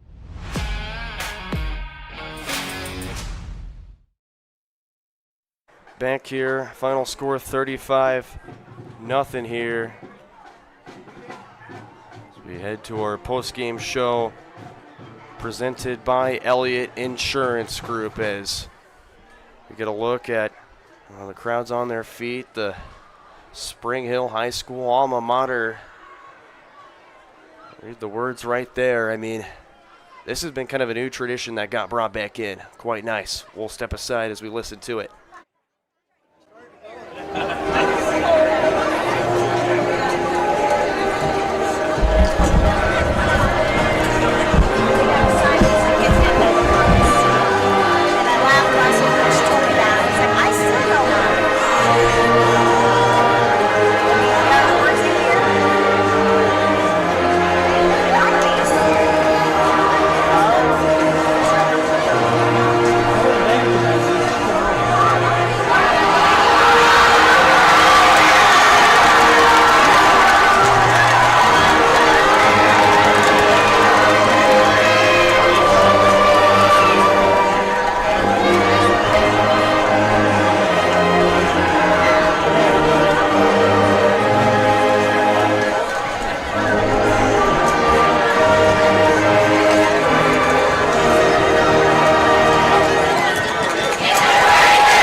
I mean, just beautiful, beautiful. The alma mater being brought back in. It's a cool tradition to start. I love it. I think the kids get excited about it. Riley was talking about it, with the cheer team. She said we were kind of swallowed between everybody. So it's a neat tradition they're starting. Again, here on our Elliott Insurance Group post-game show, Elliott has served area communities for decades. When you're out traveling to your next big matchup, be sure to look for an Elliott Insurance location near you. Learn more at ElliottInsuranceGroup.com. I'm Brendan Bolin. Matt Jones next to me. BJ Harris behind me. And it's a big 35-0 win for the Broncos. A big statement win. And this is, we talked about it on the pregame show, and you mentioned it kind of towards the end of this game. This has been the first time in recent memory that it's not been a close game between these two squads. Normally it's toe-to-toe by a matter of 3 or 7 points. This one was a 35-0 domination from Spring Hill. Right. And Spring Hill's got some youth too. So, but at some point we need to recognize that Spring Hill is probably double the size of Tonganoxie, which again is why we're going to a different league next year, the United Kansas Conference. So, at some point schools like Tonganoxie need to reload slowly over the course of a couple years. Schools that are 5 and 6A can reload on a yearly basis just because of numbers.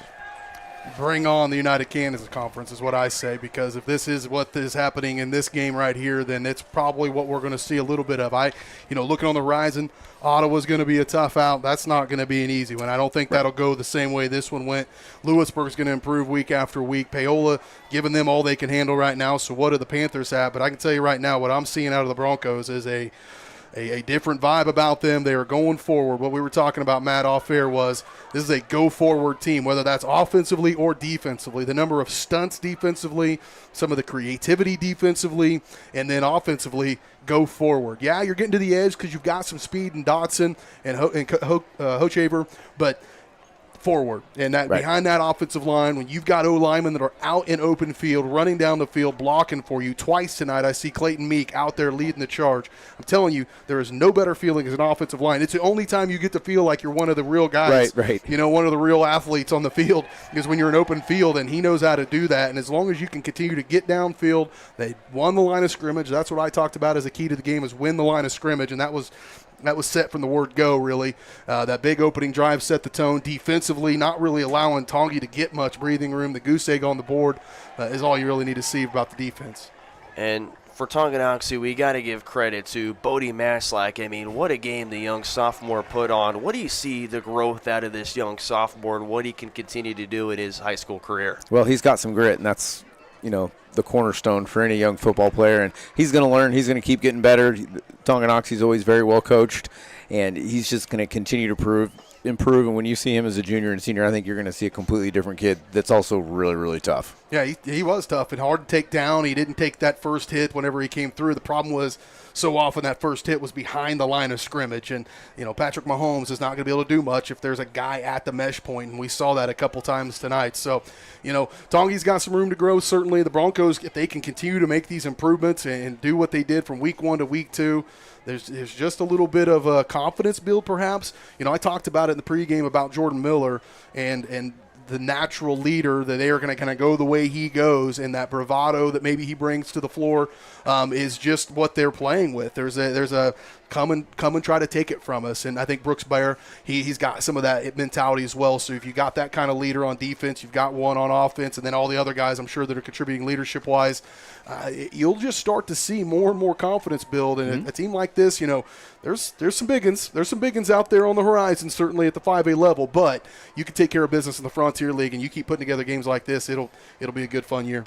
And we'll take a look at the scoring numbers here. For Jordan Miller, it was a 3 with an asterisk. Clayton Meek certainly had the big impact on that touchdown for Jordan Miller, and then Colin Rounds with that touchdown off that fumble recovery off of Mason Dodson, trying to go on that, little handoff inside, fumbled in, and Rounds, BJ mentioned it.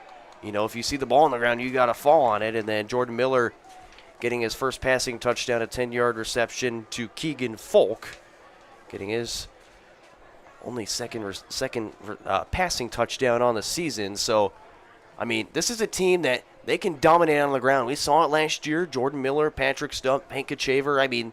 Those three, they ran it on the ground well. And so far, from what it seems, they're continuing to dominate the ground game, starting with the line of scrimmage. BJ, I'll let you have a hit on that first. Yeah, and it's, those quick hitters are able to get that dive. Jordan Miller's reading the option really well. He knows when to give it, knows when to pull it. Both of those times worked tonight. And then, still being able to get to the edge, be able to flip that out. There were some passes that are going to show up as passes in the scorebook, but they're really just long runs out to those athletes on the edge, and Dotson and Coach Aver. So you're trying to get to the edge when you can, but if you can run between the tackles, why do anything else? I've watched a lot of college football when I was on the air with the Gorillas, and it was so frustrating when 4-yard gain, 6-yard gain, 4-yard gain, 6-yard gain, then we got to throw it 10 times in a row. And I'd just rather watch 4- and 6-yard gains all day long. So you know what? Army did it really well last week against the K-State Wildcats, and they ended up winning the game. Let's not go there, Matt Jones. Got to see that one real time. But, yeah. And I go, we talked about it in the pregame, and we'll probably talk about it more. It's his first year, the honeymoon period for Coach Bouchard. But, the confidence that probably comes from him and having a guy who's got that much experience. I don't think a lot of people necessarily knew who it was when you were hiring him, but if you just go look him up, you're going to see a lot of wins in the win column. And anybody who's won that many games at the high school level probably has a pretty good beat on what it takes to get it done. And I think these kids probably feed off that. You see the adjustments that are happening in the game. The general energy of these guys right now is really positive. And so, get off 2-0 and you get a goose egg on homecoming, you should be feeling pretty good about yourself going in there to get jiggy with it here a little bit later tonight at the dance. That's right. And to give a bravado on that number you mentioned in career win totals for Coach Bouchard, career win number 253 at the high school level across his time between Kansas and Missouri. I mean, you talk about the resume that he brings, and when I think of this hire that when he came in, it certainly had to be a hire for we're going to build a program of this future as we jump into a new league, and I think certainly we're seeing that right now. And that's a tough one over there. There's some really good coaches in that. All these coaches across the Frontier League are certainly very good. I talked about Walt Alexander over at Ottawa, but you got Rod Stahlbaumer, and you've got Brian King at DeSoto. Those are a couple right off the top of my head that I know personally to be very, very good coaches. They're younger.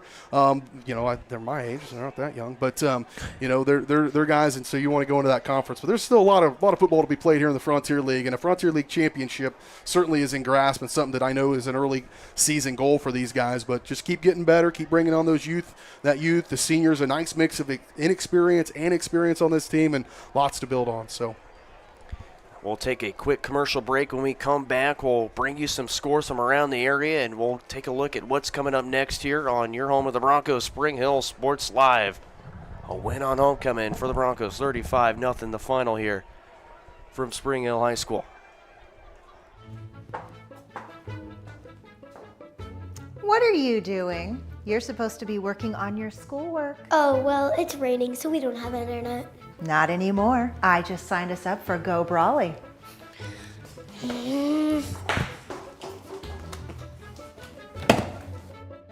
I hate Go Brawley.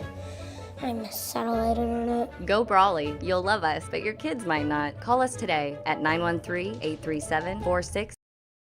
Whether you're trying to make the most of the next harvest, navigating a changing business landscape, or planning for the next chapter in your life, the professionals at Prime Accounting Solutions are here to help. With 10 locations, Prime Accounting offers convenient, friendly accounting and tax services at a fair price. Payroll, bookkeeping, business planning, personal tax filing, and more. And now Prime is the place to go for insurance. Bronco fans can find us at 408 North Webster in Spring Hill or call 913-592-2015. To find a location near you, go to primeaccounting.net. The industry's most advanced equipment and training, state-of-the-art diagnostic tools, and the small-town friendly service you expect. That's J&T Auto Service in Spring Hill. Eliminate the veil of uncertainty with J&T Auto's digital diagnostic process. This unique service ensures transparency, clear communication, and documentation, allowing for a quick and complete repair. To learn more or to schedule an appointment, call 913-592-6424. You can also visit jtautoinc.com.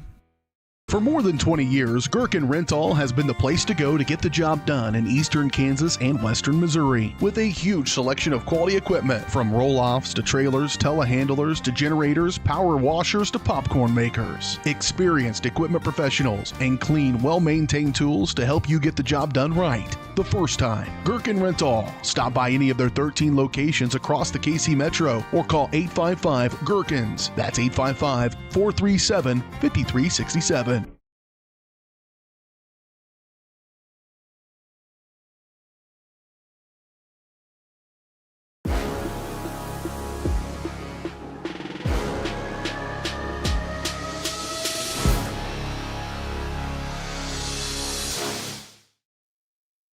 Back here on our Elliott Insurance Group post-game show, Matt Jones, Brendan Bullen, BJ Harris here in the booth with you. Ken Carbajo behind the camera, always phenomenal work from him. A couple scores we've gathered there, and Matt, you want to highlight the big matchup in the metro area?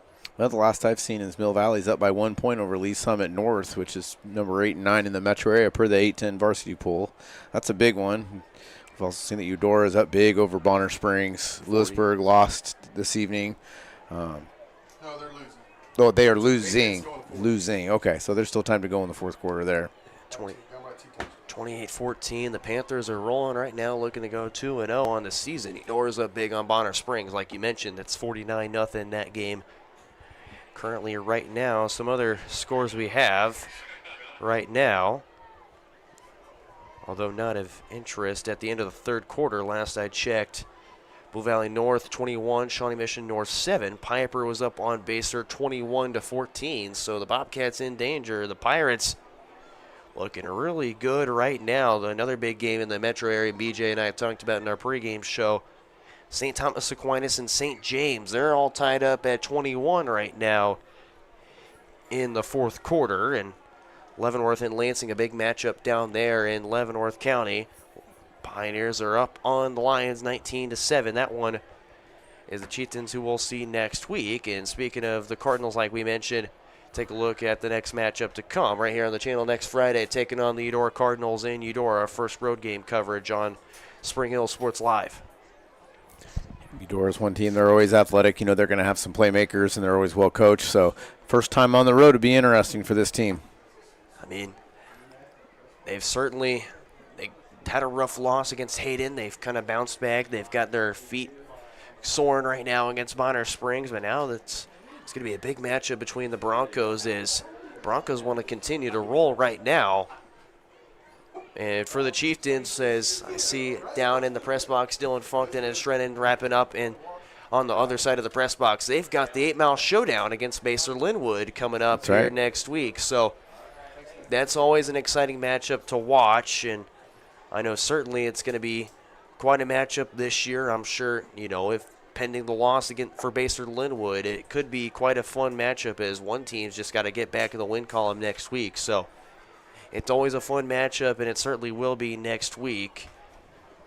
And, of course, here on Spring Hill Sports Live, we've got our full schedule rolling so far. And on Tuesday, September 16th at 6:30, the Broncos have a volleyball duel against the Eudora Cardinals. That coverage beginning at 6 o'clock right here on Spring Hill Sports Live. We want to thank all of our sponsors and fans for tuning in to tonight's coverage of Bronco football here on Spring Hill Sports Live. From our partners Matt Jones, BJ Harris, Caden Carbajo behind the camera, I'm Brendan Bullen signing off from Spring Hill High School.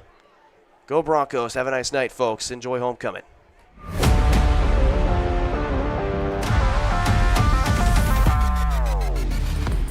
From the gridiron to the hardcourt, the pitch to the mat, don't miss any of the action. We're there with live, local sports coverage at VarsitySportsLive.com.